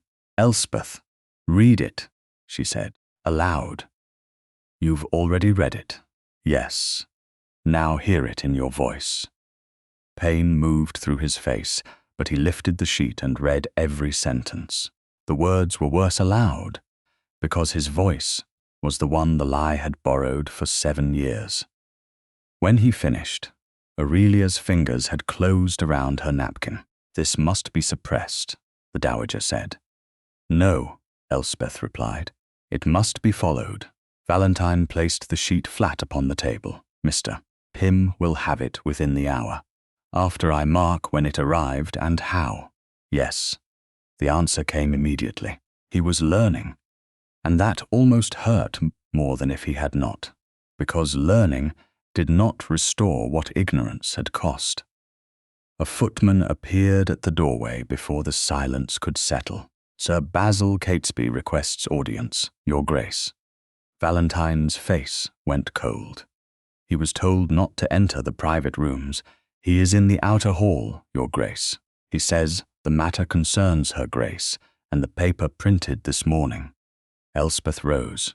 "Then let him wait in the morning room. A hall gives men too much satisfaction when they think they have brought a woman to disgrace." Valentine looked at her. "You don't have to receive him." "I know." That was the only answer she gave. Sir Basil Catesby was standing by the morning room mantel when they entered. Gloves in one hand, cane tucked beneath the other arm, expression arranged into reluctant duty. He bowed to Elspeth with the kind of courtesy that expected gratitude for not openly sneering. "Duchess, Hartmere, I regret the intrusion." "No," Elspeth said. "You timed it." Basil's smile flickered. "You have grown severe. I have grown informed." Valentine remained at her side, not before her. Aurelia had not followed. Mrs. Haynes stood near the open door, summoned by Elspeth with one glance before leaving breakfast. Basil noticed the maid and disliked it. "Good. I came," he said, "because matters are now travelling faster than judgment. A person wishing to save the house from further humiliation placed this in my hands." He drew a folded paper from his coat and held it toward Valentine. Elspeth did not move. Valentine did not take it. "Give it to her grace," he said. Basil's eyes narrowed. "It concerns you both. Then begin with the person most injured by words she did not speak." The rebuke landed. Basil shifted and offered the paper to Elspeth. She took it by one corner. It was not the original memorandum. The paper was newer, the ink darker, but the copied text matched the false letter she had read in her dressing room. One phrase had been underlined. "Reverence, not possession, would be the kindness she desires." In the margin, a smaller hand had added, her own phrase, "From the wedding morning." Elspeth felt the room draw inward. Valentine saw the note at the same moment. He did not touch the paper. He only stared at the underlined phrase as if something beneath his feet had shifted. "Who gave you this?" he asked. Basil gave a weary sigh. "I was asked not to expose a lady's confidence. I can say only that the phrase was not invented by strangers. If her grace spoke it before the ceremony, perhaps the memorandum preserved a truth everyone now finds inconvenient." "I did not speak this," Elspeth said. "Not to you." Basil softened his voice, which made it uglier. "A bride may speak in distress and later wish she had not been overheard. There is no shame in youthful fear. There is shame only in rewriting it to punish a husband who honored it." Valentine turned toward Elspeth. His face held anger, guilt, and something more dangerous because it was born from the old wound in him, the fear that he had been unwanted and had made decency of it. He did not accuse her. He did worse. "Is there any part of this truth you haven't told me?" The room lost sound. Mrs. Haynes' breath caught near the door. Basil's eyes brightened before he hid it. Elspeth looked at Valentine, and the warmth from the night before vanished so completely that she wondered whether she had imagined it. The question had been quieter than accusation. That was why it cut deeper. It asked her to stand again before a paper and prove herself unafraid, unlying, unhidden. It asked her, after 7 years, to carry his uncertainty with grace. Valentine saw what he had done as soon as her face changed. "Elspeth, I didn't mean..." He took one step toward her. She lifted one hand. He stopped. That was the only mercy available. "No." Her voice did not rise. "You have learned to investigate. You have not yet learned to believe." His face went white beneath its restraint. "I am sorry. Not yet." She folded the copied memorandum along its existing crease and held it at her side. "You may defend my name, Your Grace. You have not yet learned to believe it." Basil moved as if to speak, but Elspeth turned to him first. "You will leave. This paper remains with me. It was entrusted to me. Then you were poorly chosen." Valentine's voice entered, low and lethal. "Go, Basil." Basil bowed, but satisfaction clung to him as he left. The room he left behind felt emptied of furniture and full of consequence. Valentine did not reach for Elspeth. "Tell me what you require." "My aunt's house in Bloomsbury. Mrs. Haynes with me. The carriage now. A note sent after me when Mr. Pym arrives, not before." His throat worked. "Done." "Do not follow me." The command broke something visible in him. "I won't, Mrs." Haynes moved at once. Within 20 minutes, Elspeth left Hartmere House with the second scandal sheet and Basil's copied memorandum in a flat packet upon her lap. Valentine stood at the foot of the stairs as she passed, not blocking, not pleading, not claiming the right to repair harm before she allowed it. "The carriage is discreet," he said. "Hollis has told callers you are visiting Lady Avenel before luncheon. No one will be permitted to disturb you. Elspeth paused only long enough to answer. That is protection. It is not belief. I know. She entered the carriage without his hand. Bloomsbury received her with less grandeur and more air. Lady Avenel's house stood in a quieter square where plane trees stirred beyond iron railings, and the rooms smelled faintly of beeswax, old books, and dried rose leaves. Lady Avenel met Elspeth in the drawing-room and took one look at her face before dismissing all unnecessary questions. "Tea later," she said. "Truth first." Elspeth handed her the copied memorandum. Lady Avenel read the underlined phrase, and the colour left her cheeks. "Reverence," she whispered, "not possession. You know it, not those words together. But reverence." She gripped the paper. "Your mother wrote something in your wedding prayer book. I remember, because she asked me whether it sounded too solemn for a bride." Elspeth went still. "Where is it?" Lady Avenel crossed to a small cabinet and unlocked the lower drawer with a key from her chatelaine. She removed a narrow box tied in faded ivory ribbon. Inside lay folded gloves, a pressed sprig of myrtle, and an ivory-bound prayer book Elspeth had not seen since her wedding morning.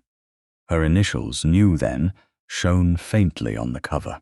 Elspeth sat because standing would have made the room tilt. She opened the book. On the first blank page, in her mother's hand, the inscription waited across 7 years. "Let reverence be the beginning of love, and kindness its proof." For a moment, grief came so close that Elspeth could not breathe around it. Her mother had not written refusal. She had written blessing. Elspeth turned the page, or tried to. The page after the inscription was gone, sliced so cleanly near the binding that only a narrow white edge remained. Lady Avenel covered her mouth. Mrs. Haynes stepped closer, then stopped. Elspeth touched the cut edge with one fingertip. At Hartmere House, a memorandum had called reverence the opposite of possession. Here, in her mother's hand, reverence had been the beginning of love. Someone had taken the blessing apart before the marriage began, and given Valentine only the peace that would make him leave her untouched. Elspeth looked down at the wounded prayer book, and the room sharpened around her. The missing page did not speak. It accused. The wounded prayer book remained open upon Lady Avenel's drawing-room table, its ivory cover resting beside the second scandal sheet, and Sir Basil's copied memorandum as if 3 different cruelties had been summoned to explain one another. Morning had not yet become noon, but Elspeth felt as though the day had already crossed several years and returned with proof in its hands. The room was quieter than Hartmere House had ever been. No ducal portraits watched from the walls. No footman hovered close enough to hear and far enough to deny hearing. A coal fire burned low in the grate, despite the mild June air. Because Lady Avenel had always believed shock required warmth, whether a person admitted to trembling or not. Elspeth did not tremble. She sat with one fingertip near the sliced edge of the missing page and read her mother's inscription for the 4th time. "Let reverence be the beginning of love, and kindness its proof." The words hurt differently now. They were not accusation.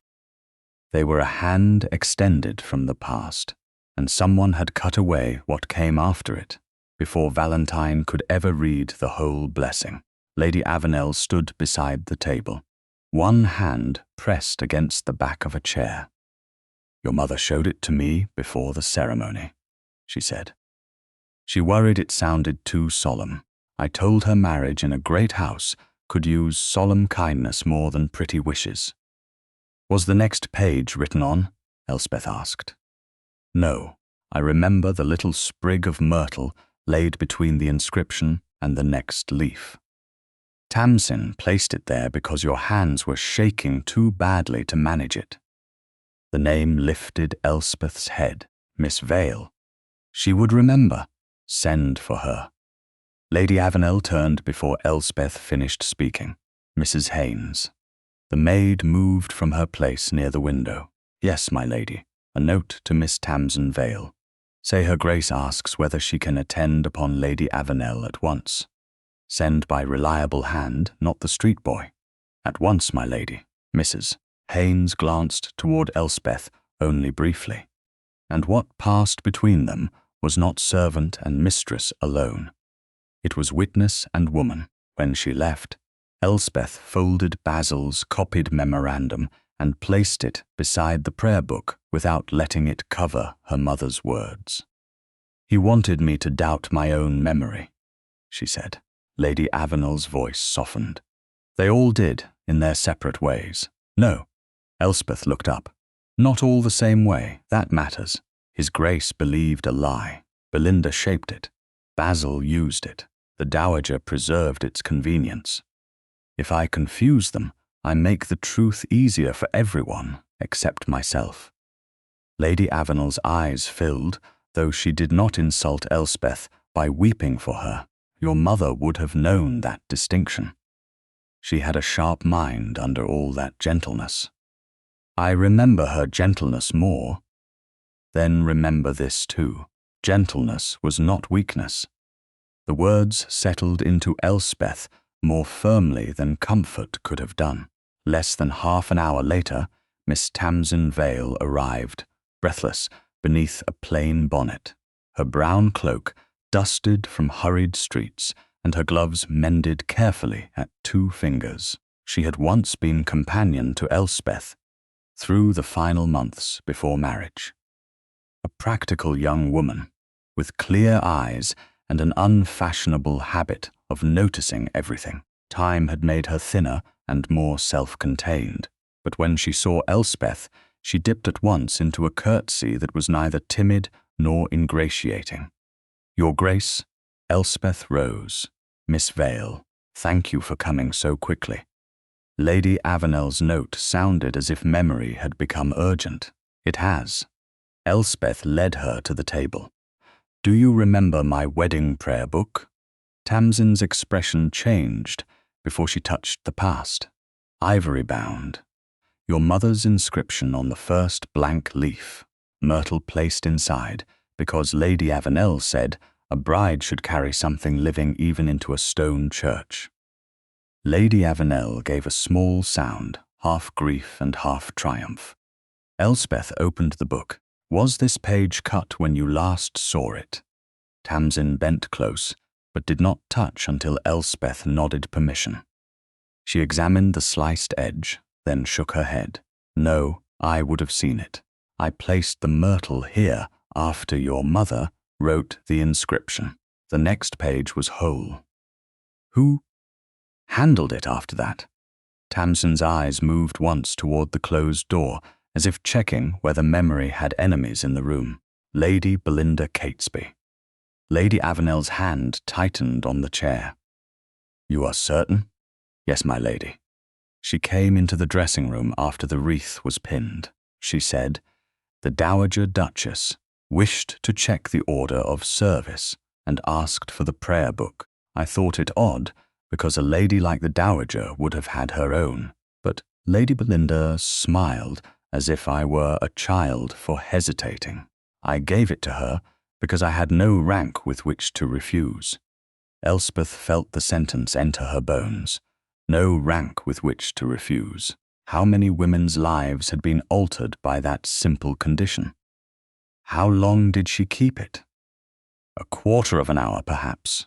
Long enough for the house to become loud around departure. When it returned, I tucked it into your reticule. You were already being called downstairs. Did you look inside? Tamsin's mouth tightened. No, Your Grace. I wish I had. You could not have known? No, but I knew she enjoyed being obeyed by those who could not complain. It was said quietly, and because of that it sounded truer than anger. Elspeth closed the prayer book with care. Will you give this statement to Mr. Pym? Yes. It may draw attention. Then attention may finally earn its supper. Lady Avenel almost smiled. A knock came at the drawing-room door before Elspeth could answer. Mrs. Haynes entered, carrying a card on a small tray. Her eyes flicked toward Elspeth, warning before speech. His Grace the Duke of Hartmere asks whether Her Grace will receive him. He waits in the hall and says he will leave at once if refused. The room changed. Not fear. Not exactly. Expectation, bruised and weary. Elspeth looked at the prayer book, the copied memorandum, and the empty place in herself where last night's hand-holding had been. He may enter, she said. The door remains open. Valentine appeared a moment later. He had removed his hat and gloves in the hall, but carried neither as excuse. His face bore the controlled exhaustion of a man who had spent the journey not rehearsing defense, but discarding it. He stopped just inside the room and bowed first to Lady Avenel, then to Miss Vale, then to Elspeth. Thank you for receiving me. Elspeth did not invite him nearer. Mr. Pym? On his way to Reed's studio. I sent the second scandal sheet with Hollis after you marked its arrival. I did not open the packet you took. Good. The word was not warm. He accepted it. His gaze moved to the prayer book. Pain crossed his face, immediate and unguarded. That is the source. My mother's blessing was the source, Elspeth said. The memorandum was the theft. He closed his eyes once. When he opened them, he looked at her directly. I asked the wrong question. Silence held. No one rescued him from it. Yes, Elspeth said. You did. I saw Basil's copy. I saw the phrase tied to the wedding morning.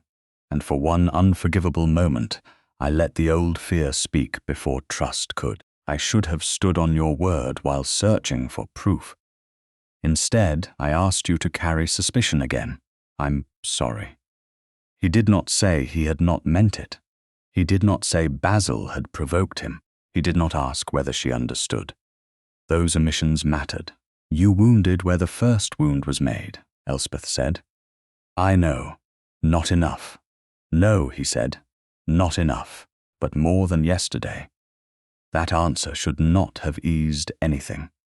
Yet truth that did not exaggerate itself had a strange steadiness. Elspeth opened the prayer book again and turned it so he could see her mother's handwriting. Read it. He came no closer until she nodded. Then he stepped to the far side of the table and bent over the page without touching it. He read the inscriptions silently. His face changed in increments, not because the words were dramatic, but because they were gentle. Reverence was not refusal, he said. It was meant to begin love. Yes. And kindness was meant to prove it. Yes. He looked at the sliced edge. May I touch the book? The question was quiet, but Lady Avenel looked down at her hands, and Miss Tamsin Vale looked away as if witnessing something more intimate than touch. Elspeth considered refusing. She had the right. The right mattered. Yes, she said. Valentine placed 2 fingers near the cut page, not over the inscription. Clean blade, close to the binding. After Belinda borrowed it, Tam said. He looked at her. You saw her take it? Yes, Your Grace. Will you tell Mr. Pym? I will. Thank you. Tamsin inclined her head, perhaps surprised that a duke thanked a former companion without making gratitude sound like charity. Valentine's gaze returned to Elspeth's hand, where charcoal from the prayer book's old clasp had marked the side of her finger. A fine scratch, barely visible, crossed the skin where her glove had been removed to turn the pages. He did not reach for it. He looked at her face first. May I look?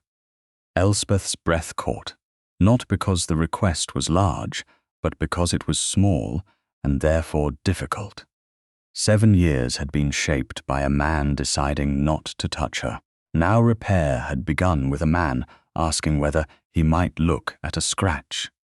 She extended her hand across the table. He drew a clean handkerchief from his pocket. "May I?" "Yes." He held her fingers lightly, as if permission had weight enough to steady him. With the corner of the handkerchief, he wiped away the charcoal and touched nothing beyond the small mark. His hand was warm. His restraint was warmer. Elspeth left her hand in his for 3 breaths, one for anger, one for grief, one for the woman she was becoming now that both could live inside her without ruling her. Then she withdrew. He released at once. Mrs. Haynes entered again, this time holding a folded note sealed with Reed's plain wafer. "From Mr. Reed's assistant, Your Grace," delivered to Lady Avenel's door. Elspeth took it herself. The message was brief. A folded page has been seen lodged behind the lower stretcher of the Hartmere portrait. "Mr. Reed has not removed it. Mr. Pym is present. Instructions requested." Elspeth folded the note and looked at Valentine. The distance between them remained. But it no longer belonged entirely to lies. "After luncheon," she said, "Miss Vale gives her statement first. Mr. Pym remains present. Nothing is touched until I see it." Valentine bowed his head. "As you decide."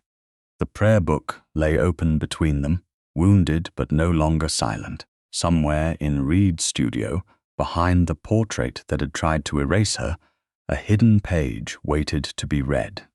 The folded page behind the Hartmere portrait waited until Elspeth stood before it.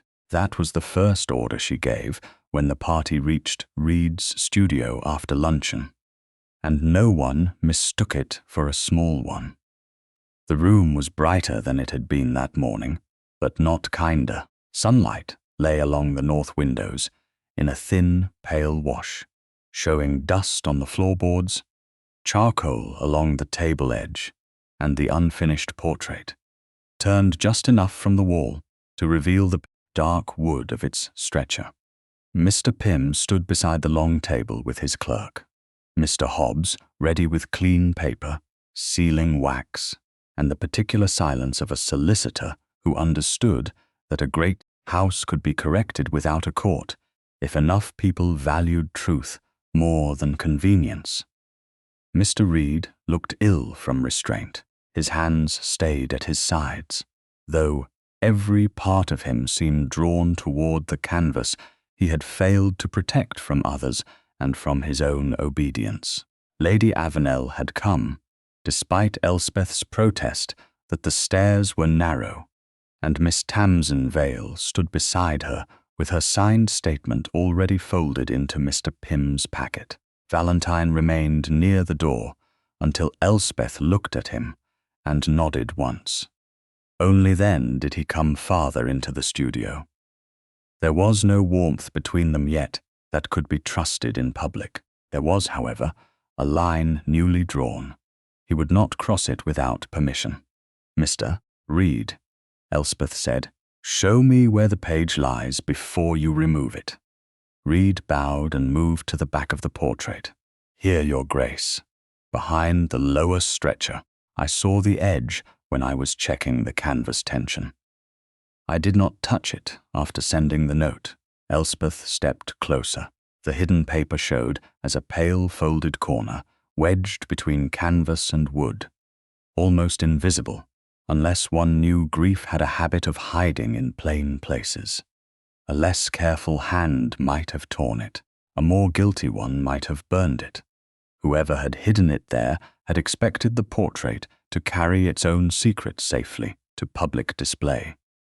"Mr. Pym," Elspeth said, "you have noted that it is still in place." "I have, Your Grace, and that I have seen it before removal." "Yes, Your Grace. Then take it out, Mr. Reed, slowly." Reed lifted the frame edge with the care of a man handling a confession. His assistant held the canvas steady. The folded page resisted for a moment, caught by old pressure, then came free with a dry whisper. Reed did not open it. He laid it upon the clean white cloth Mr. Hobbs had spread across the table and stepped back. Elspeth looked at the paper. She recognized the torn edge at once.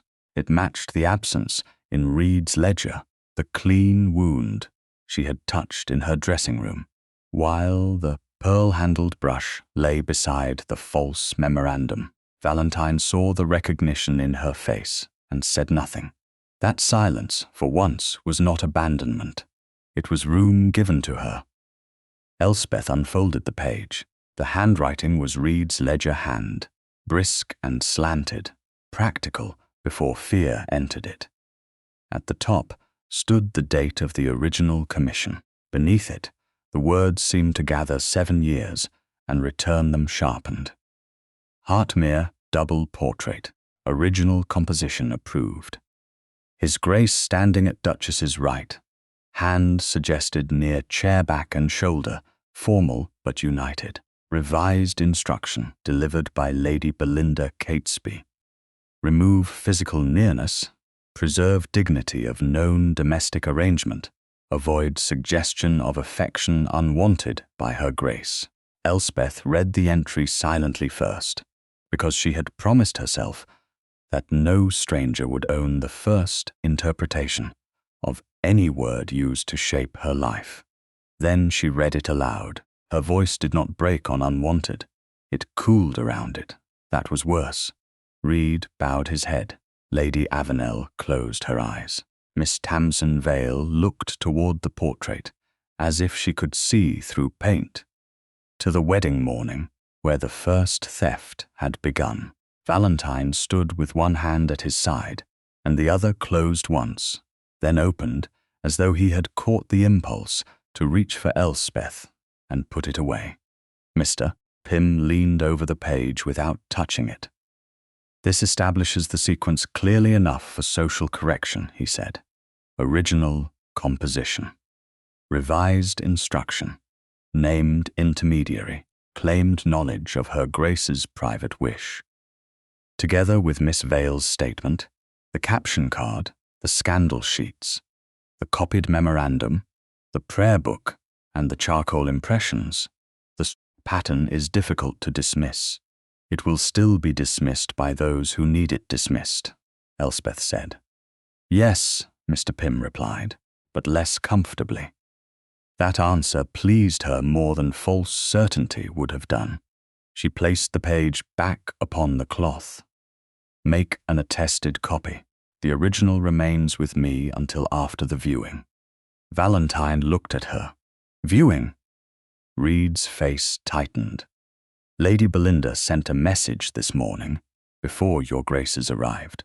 She requested that the final arrangement be reviewed this evening with a few family witnesses, to prevent further public confusion. How thoughtful, Lady Avenel said, and managed to make the words sound like door closing. Elspeth looked at the unfinished portrait. She expects us to arrive wounded, divided, and uncertain. Valentine's voice was quiet. Are we not? The question could have become another injury if asked differently. He did not ask it as suspicion. He asked as a man who refused to pretend repair had happened because proof had arrived. Elspeth turned to him. We are wounded. We are not hers. Something moved through his eyes then. Not relief, not triumph. Gratitude, perhaps, but disciplined enough not to claim her statement as forgiveness. Then I will attend if you choose to attend. I choose it. Mr. Pym folded the copy page into his folio after sanding the ink. I will have the packet ready by evening. Elspeth nodded. And Miss Vale's statement, signed and witnessed. Tamsin lifted her chin. If Lady Belinda calls me confused, I will remember more clearly. For the first time since morning, Elspeth almost smiled. The smile did not come fully. It did not need to. By late afternoon, they had returned to Lady Avenel's house in Bloomsbury. The drawing room was quieter than the studio and less forgiving than a bedroom, which made it the right place for truth that could not yet become tenderness. Lady Avenel took Tamsin upstairs to rest. before the evening confrontation. Mrs. Haynes carried away the tea tray after one glance at Elspeth's face, told her that food would remain untouched. The ledger page, now wrapped in clean paper, lay upon the small table between Elspeth and Valentine. Outside, wheels moved through the square. Inside, neither of them sat at first. Valentine stood near the mantel. Elspeth stood near the window. The distance was not large. It was exact. "Say it," she said. He did not ask what. "I believed paper over your face." Elspeth turned from the window. "Yes. I saw a frightened young bride and accepted a stranger's sentence as explanation because it spared me the danger of asking whether you feared me, disliked me, or had been offered to me like a sacrifice. I made my restraint into honor because honor was a more bearable word than fear." His voice remained controlled, but control no longer hid him. It held him upright. Then I allowed the house to learn silence. My mother preserved it. Belinda used it. Basil profited by it. London repeated it. But the first permission was mine. I gave the lie a place to live. Elspeth's throat tightened. She did not look away. "And yesterday I did it again." He flinched at his own words, but continued.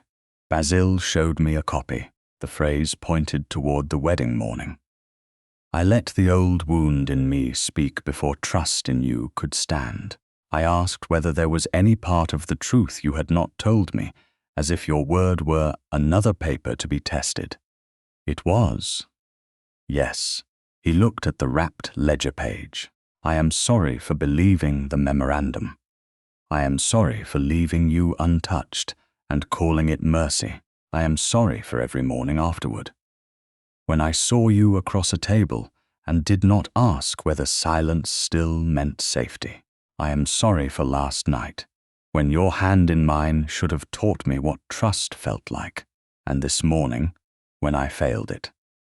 Elspeth closed her eyes briefly. The apology hurt because it was accurate. Accuracy did not heal by itself, but it ended the loneliness of being forced to name the wound alone. "What do you want from me?" she asked. Valentine's answer came without hesitation. "Nothing you do not choose."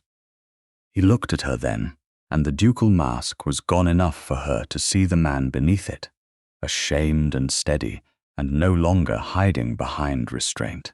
"I will stand publicly for the truth. I will send the correction through every channel that carried the lie.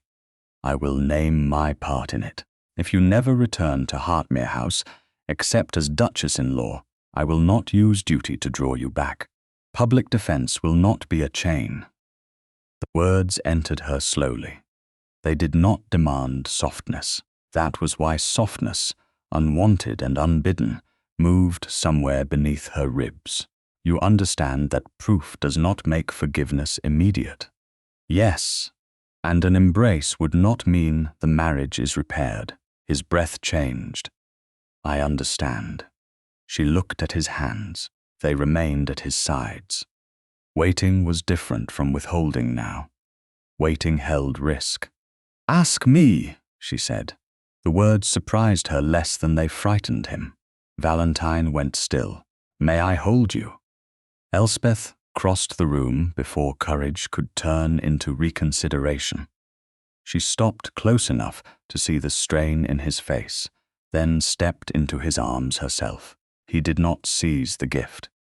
His hands came around her slowly, one at her back, one between her shoulder blades, careful enough to honor the years that had made care necessary. Elspeth rested her brow against his coat. The wool smelled faintly of rain, carriage leather, and the lavender-free soap of a man who had finally learned that tenderness began with asking. For several breaths, neither spoke. She felt his heart under her cheek, steady and too fast. Her own hand rose and settled against his coat, not trapped, not guided, not claimed. Given. When she stepped back, he let her go at once. His eyes were bright, but he did not ask what the embrace meant. She gave him only what was true. Tomorrow I will stand beside you for the truth. After that, I will decide whether I stand beside you as wife. He bowed his head, the gesture no longer cold, no longer distant, but humble in a way only power could become when it chose to kneel inwardly. Then tomorrow, he said, beside you. The wrapped ledger page lay between them on the table, but it no longer felt like the only thing holding their marriage together. For the first time, a living hand had held her because she chose. Reed's studio had been arranged to look harmless, which made its cruelty more exact. By the time Elspeth entered that evening, gaslight burned along the walls, lamps glowed beneath green shades, and every canvas not connected to the Hartmere Commission had been turned away as if the painted strangers could be spared what living witnesses had come to hear. The unfinished double portrait stood beneath a linen cover near the long table. Its presence ruled the room even hidden. Lady Avenel sat near the hearth with Miss Tamsin Vale beside her, both women composed in the manner of those who had already decided fear would not choose their posture. Mr. Pym stood with his folio closed, his clerk beside him, because Elspeth had asked that this not begin as a solicitor's performance. Mr. Reed waited by the covered portrait, the grey of his coat matching the tired colour of his face. The academy attendant from the preview stood near the door, twisting his cap until Mr. Hobbs gently took it from him and set it on a chair. The Dowager Duchess Aurelia St. Aubyn had come in black silk and pearls, her chin lifted by habit and her eyes shadowed by something habit could not conceal. Two patrons, who had seen the caption card at the academy, stood at a cautious distance, close enough to witness, far enough to pretend they had not been eager. Then Lady Belinda Catesby entered in lavender silk. Sir Basil followed with his cane and his too careful smile. Belinda looked from the covered portrait to the gathered faces, then gave a small, sorrowing sigh. How grave we have become over a painting. Elspeth stood beside the evidence table without touching it. Valentine stood at her right, close enough that everyone knew he stood with her, not so close that anyone could mistake his body for her voice. They had discussed this in the carriage from Bloomsbury. He would not begin. He would not rescue a speech she had earned by surviving it. No, Elspeth said. We have become grave over a woman being described by every mouth except her own. Belinda's fan opened, lavender ribs flashing under the gaslight. Then speak, if speaking soothes you. It does not soothe me, it corrects you. A faint movement passed through the room. Basil's smile thinned. Reed looked toward Valentine by instinct, then checked himself and turned to Elspeth. Your Grace, shall I uncover the portrait? Yes. Reed drew away the linen. The unfinished portrait emerged as it had at the academy, formal and exquisitely wrong. Painted Elspeth sat with perfect composure, her shoulder empty, her folded hands calm enough to look obedient. Painted Valentine stood beside her in rank, but apart from her in life, his missing nearness made tasteful by the very skill of the artist. For a moment, Elspeth looked at the image without speaking. It was useful to see what lies looked like when they learned beauty. Then she turned toward the room. This portrait was not merely unfinished. It was instructed. Belinda gave a soft laugh. All portraits are instructed. By their sitters, one hopes, not by an interested friend. Elspeth lifted the caption card from the table. This card was placed beneath the portrait at the Royal Academy. The Duchess who preferred reverence to marriage. Lady Belinda. Why was the word reverence chosen? Belinda's eyes rested on the card, then moved away. because London has long understood the Hartmere marriage to be unusually reverent. London did not write my mother's inscription. The fan stopped. Not fully. Enough. Elspeth placed the card down and opened the ivory-bound prayer book. She had carried it from Bloomsbury herself, wrapped in Lady Avenel's linen, and held on her lap the whole way, because this time no one would remove a sacred thing from her wedding morning without her knowing. My mother wrote, "Let reverence be the beginning of love, and kindness its proof," the page after it was cut out after you borrowed this book on my wedding morning. Belinda's smile sharpened into pity. "Your memory is distressed. Then let us use Miss Vale's." Tamsin stood, plain and steady. I saw Lady Belinda take the prayer book from her Grace's dressing table. She said the Dowager Duchess required it. The page was whole before she took it. Belinda turned her head slightly. "You were a companion. You were nervous. Brides' rooms are disorderly." "Not that morning," Tamsin said. Her Grace's things had been arranged twice because Lady Avenel wanted the myrtle kept fresh. I placed the sprig between the inscription and the next page. I would have felt the cut. Lady Avenel's voice came quietly, and I sent no one to ask for the prayer book. Elspeth looked toward Aurelia. The older woman's face had gone rigid with pride under pressure. "Your Grace," Elspeth said, "did you send Lady Belinda to fetch my prayer book on the wedding morning?" Belinda's eyes flashed toward the Dowager. Basil shifted his cane. Aurelia took one breath. "No." The word was not loud, but it travelled through the studio like a door unbolting. "I did not." Elspeth inclined her head. "Thank you." She did not grant more. "Not yet." Belinda closed her fan. "So I carried a book. That proves nothing except that I was useful in a busy house." "You were also useful in this studio," Elspeth said. She turned to Reed. Mr. Reed, who delivered the revised instruction for the Hartmere portrait. Reed's answer came low but clear. "Lady Belinda Catesby." "What did she tell you?" "That her Grace would be distressed by any suggestion of nearness. That the portrait should preserve the dignity of the known domestic arrangement." "Did she say she had asked me?" "No, Your Grace." "Did she say His Grace had asked me?" "No." Elspeth lifted the recovered ledger page.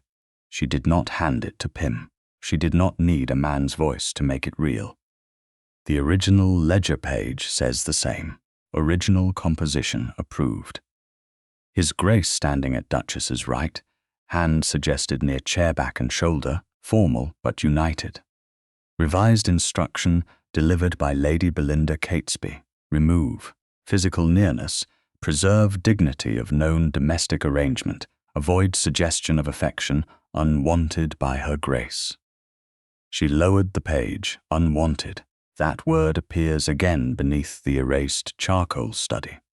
It appears again in the memorandum. It appears again in the caption. It appears wherever I was not asked. Basil stepped forward. "This is a chain made of sentiments. No rational person mistakes hurt feeling for proof. No rational person mistakes repetition for accident," Elspeth said. The academy attendant cleared his throat. Elspeth turned to him.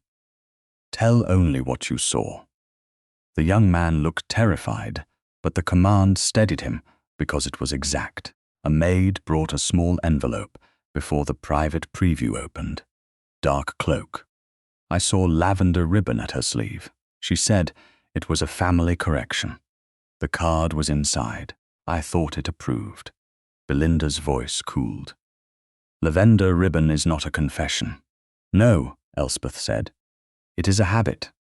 A few heads turned before they could stop themselves toward Belinda's gown. Basil struck his cane lightly against the floor. "Enough. You have produced a prayer book with a missing page, a painter ashamed of poor judgment, a servant's memory, and a clerk frightened into importance. None of it changes what every person in this room knows. The Duke did not take a wife in any true sense. No heir came. No warmth showed. The portrait did not invent a failed marriage. Valentine's face changed, but he did not speak. Elspeth felt his anger beside her, controlled only because he remembered the promise not to stand before her voice. She turned to Basil herself.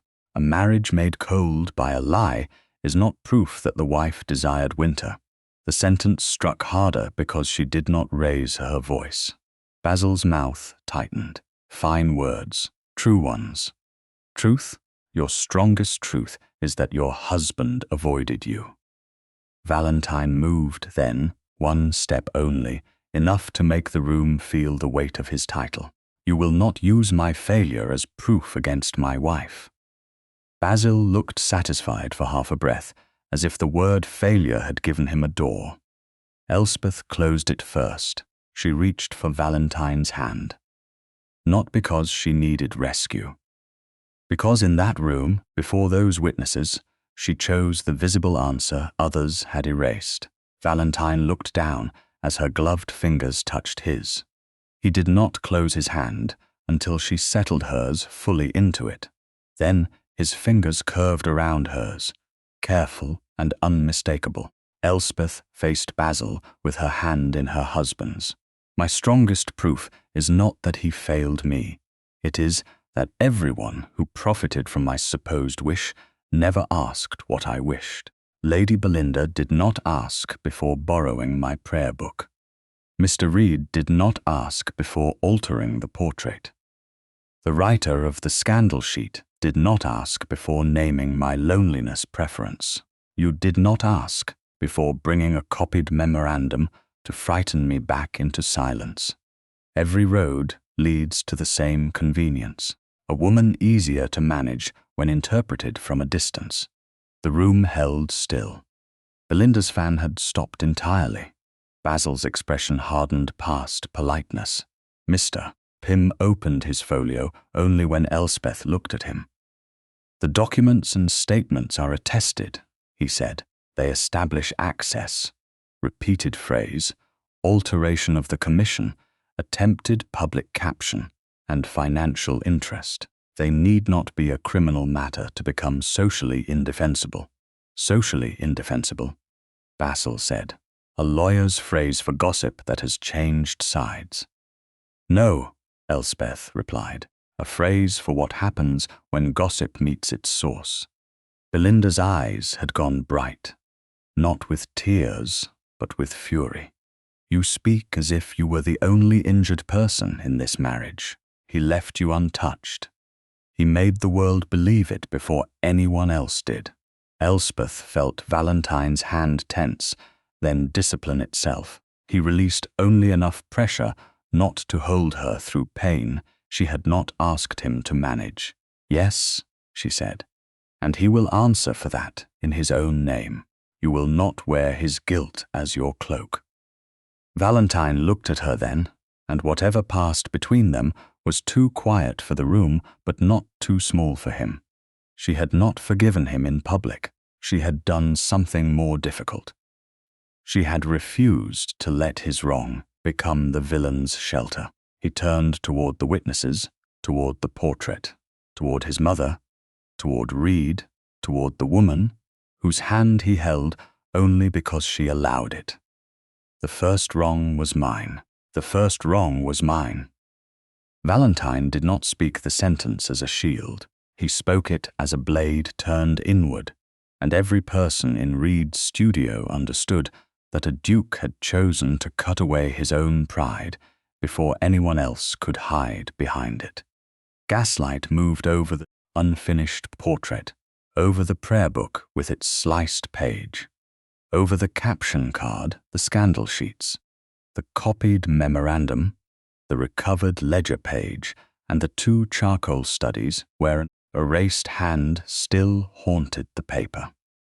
Elspeth stood beside him with her fingers in his, not because she needed his strength to remain upright, but because she had decided the room would see the difference between being claimed and choosing alliance.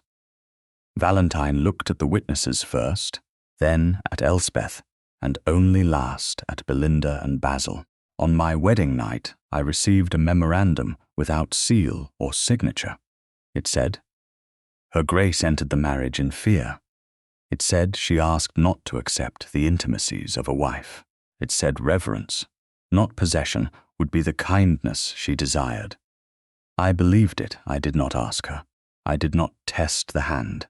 I did not ask who had the right to speak for a bride before her husband had heard her own voice. His face remained composed, but the effort had changed. This was not coldness. It was a man holding himself still enough to tell the truth without making his pain the center of it. For 7 years, I let my silence instruct the house. I let my mother mistake restraint for dignity. I let visitors treat Her Grace's loneliness as an arrangement. I let a lie become useful. Aurelia bowed her head. The movement was small, but in that room, small honest things had begun to matter. Belinda's fan was closed now, gripped in both hands. "How noble," she said. "You confess discourtesy and call it justice. That still doesn't prove I invented a bride's fear." Elspeth released Valentine's hand. He let her go at once. She stepped to the table and placed her palm beside the ivory-bound prayer book without touching the inscription. "No one here claims I had no fear. I was 22, entering a house that measured every breath. But fear is not refusal. A blessing is not a memorandum, and a wife's silence after being abandoned is not proof that she asked for abandonment." Belinda's eyes flashed. "You speak as though you were a prisoner." "No," Elspeth said. "I speak as a woman whose door was never locked because no one thought she would walk out."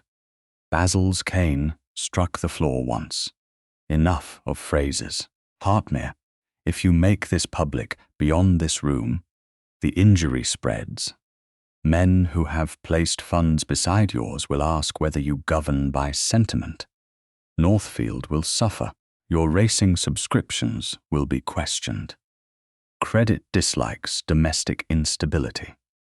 Valentine turned to him with a stillness that made Basil's warning suddenly look small. Credit dislikes fraud more. Basil's jaw tightened. "Careful." "No," Valentine said.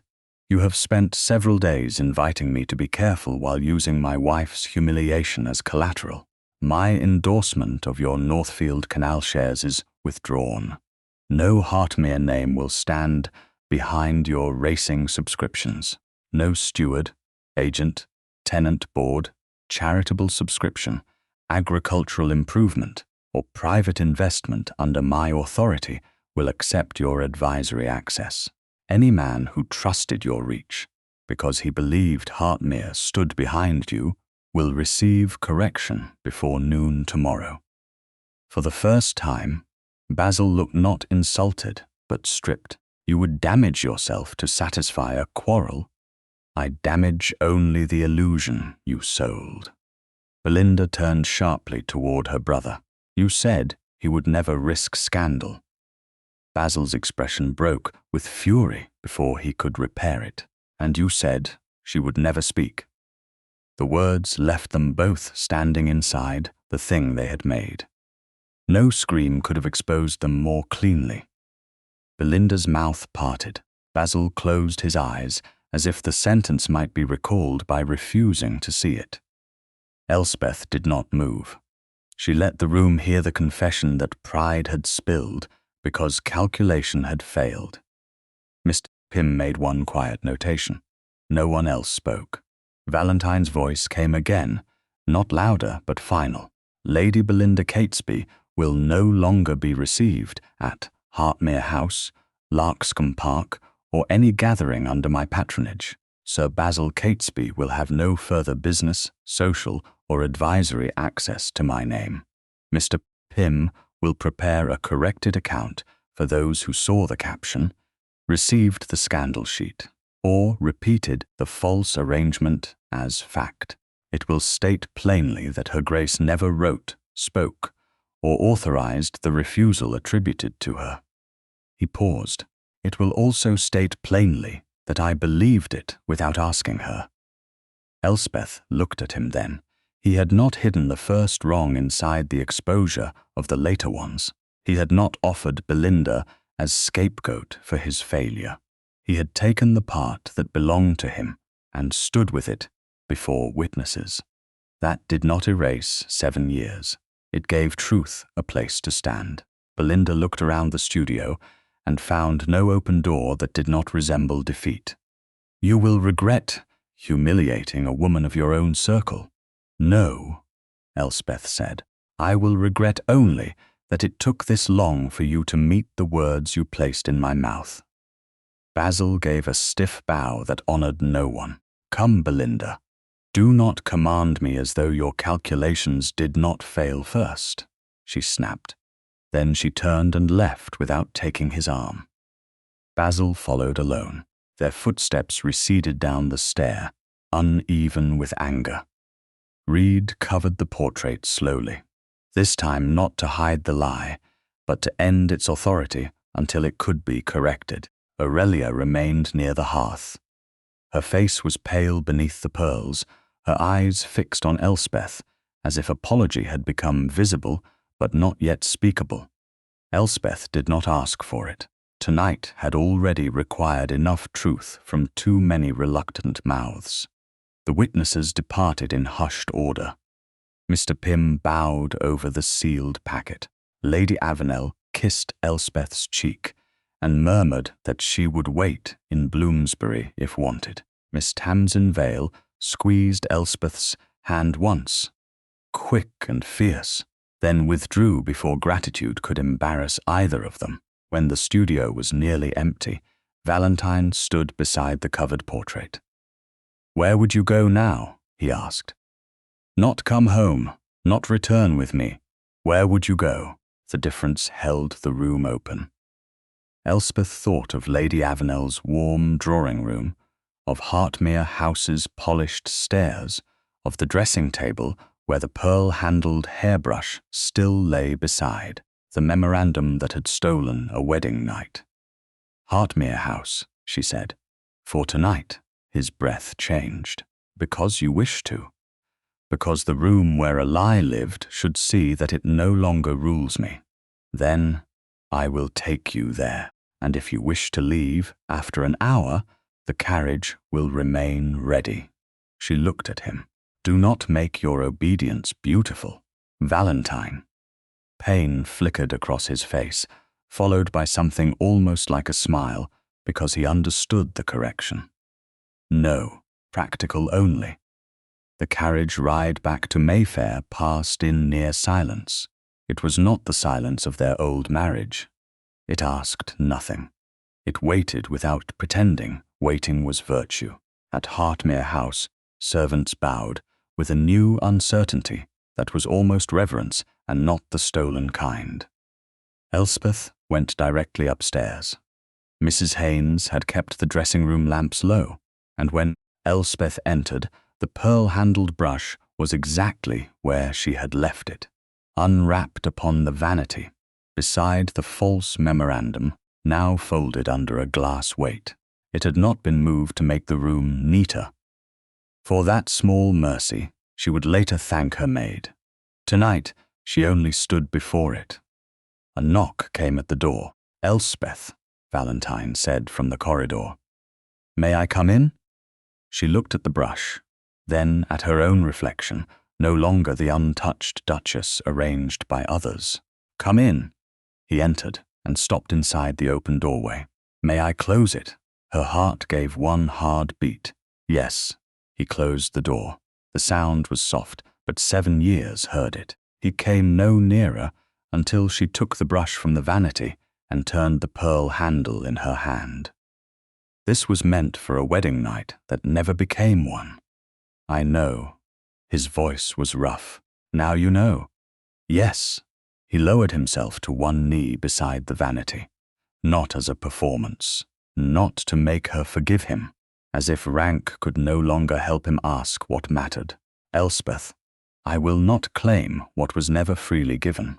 I will not ask tenderness as payment for truth.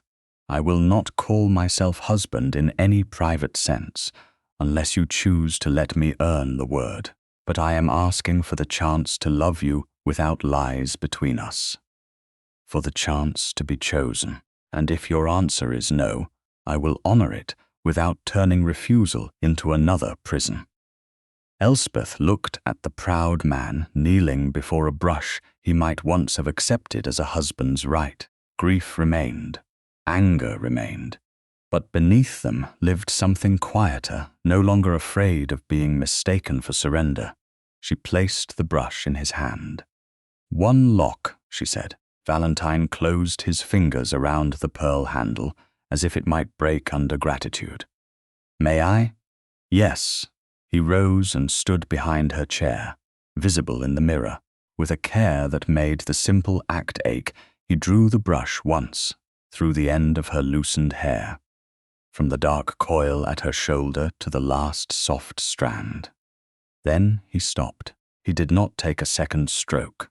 Their eyes met in the mirror. May I kiss you? Elspeth stood and turned toward him.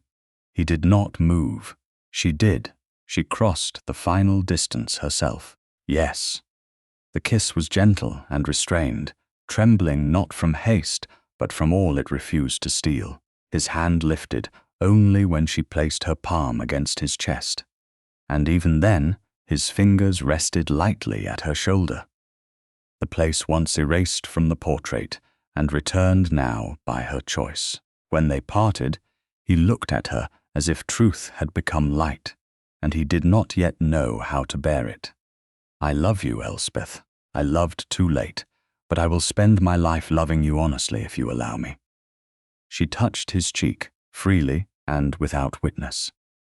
I love you, Valentine, not because you claimed me, but because you finally gave me the choice. Outside, London still had whispers to correct. Inside, the old silence had ended. 3 weeks later, the corrected portrait stood covered in the East Gallery of Larkscombe Park, where morning light crossed the floor like a blessing that did not ask permission to enter.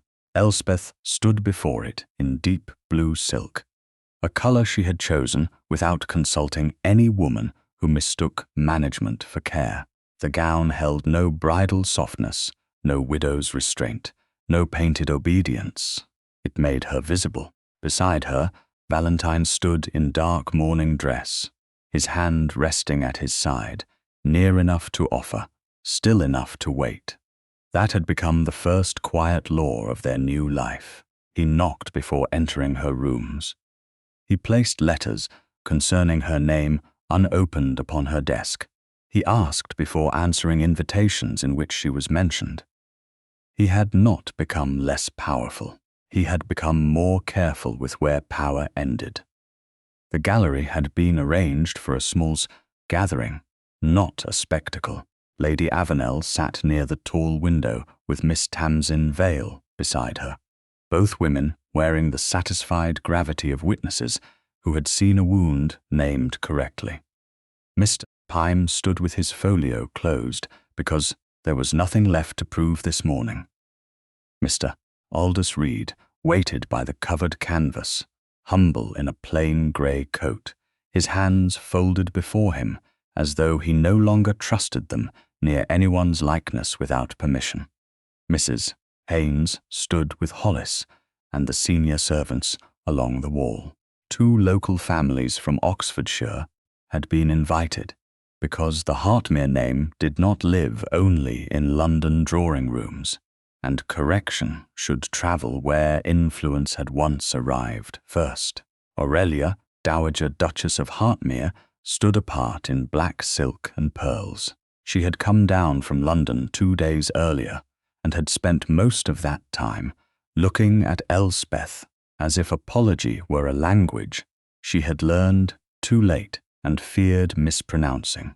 On a small table near the door lay the visible consequences no one had shouted over. A calling card from Lady Belinda Catesby, returned unopened by a hostess who had once admired her lavender ribbons, had been forwarded to Hartmere House with no message but the crease of refusal.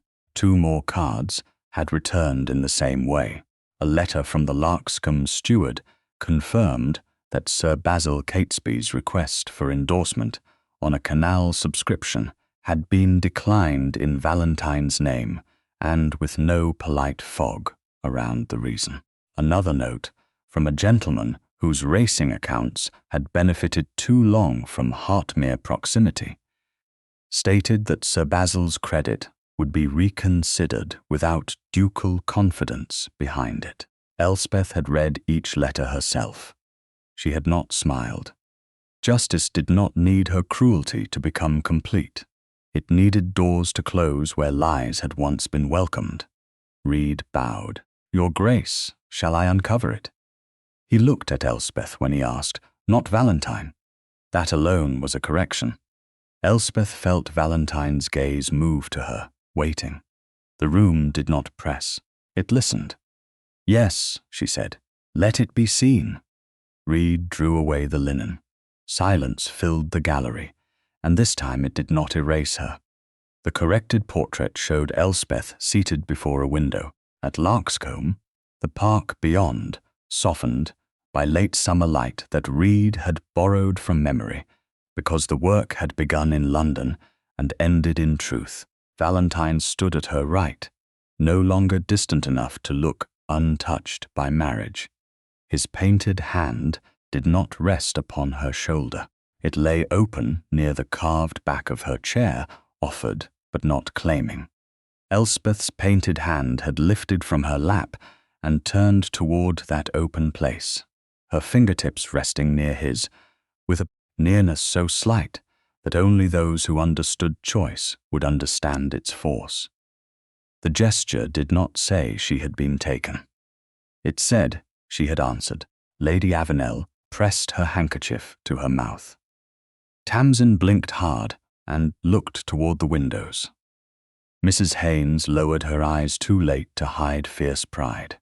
Valentine's hand moved beside Elspeth's, then stopped before touching. Elspeth placed her fingers into his.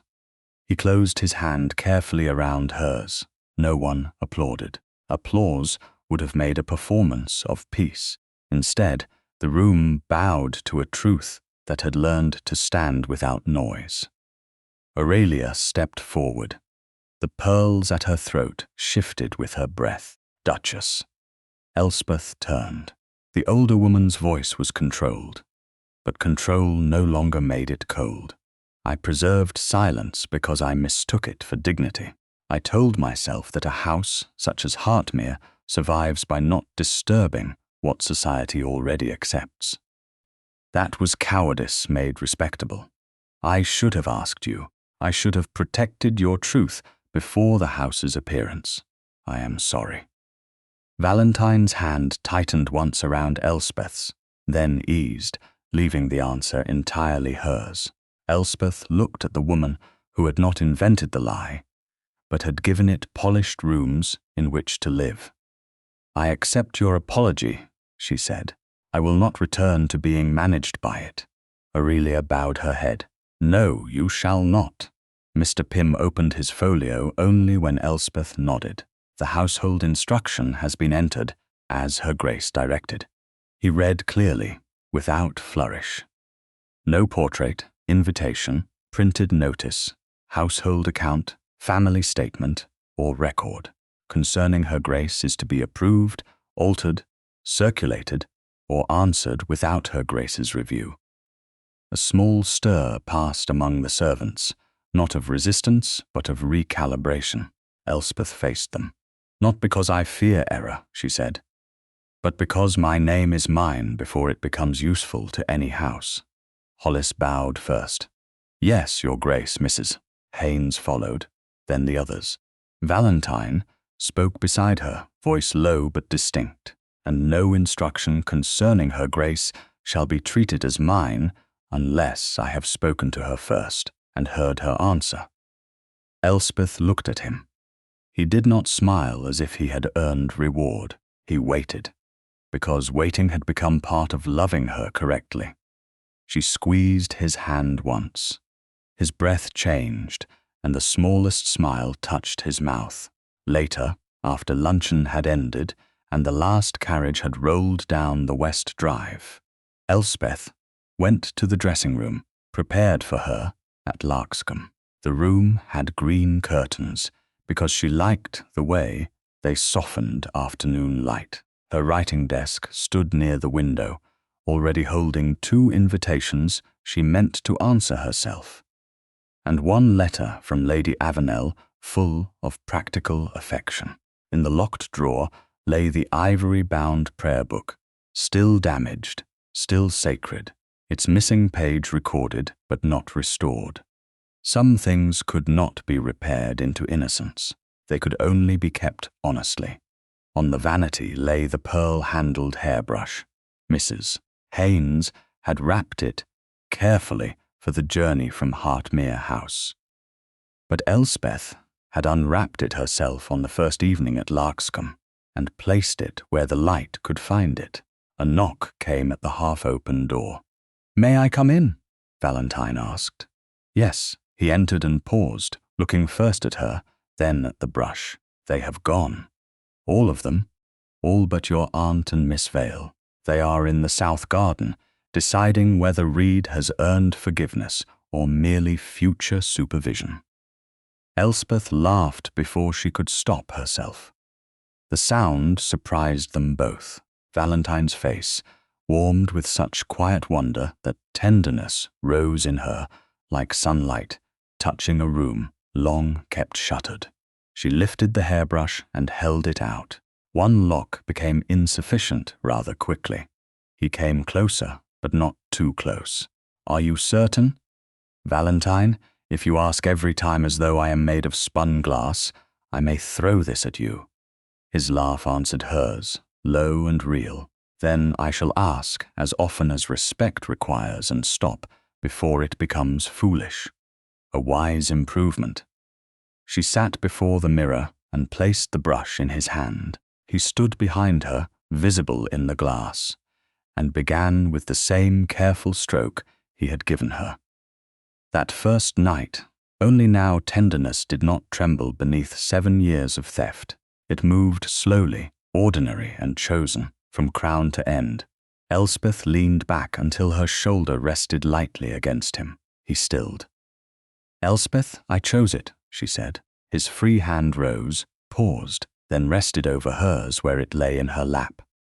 "I love you, not as plea, not as penance. As a truth he was willing to repeat for the rest of an ordinary life." She met his eyes in the mirror. "I love you too." He set the brush down when her hair was smooth, and they went together into the adjoining room where the corrected portrait had been placed until she chose its final wall. Elspeth reached for his hand first. His fingers closed around hers, warm and careful, never astonished enough to become careless. Outside, Larkscombe Park settled toward evening. Somewhere below, Lady Avenel laughed in the garden. On the wall, the portrait caught the last gold of the sun. Through the open dressing-room door, the pearl-handled hairbrush lay ready for the next chosen evening, no longer a relic of what had been denied, but a promise that tenderness, once freely given, could become ordinary without ever becoming small.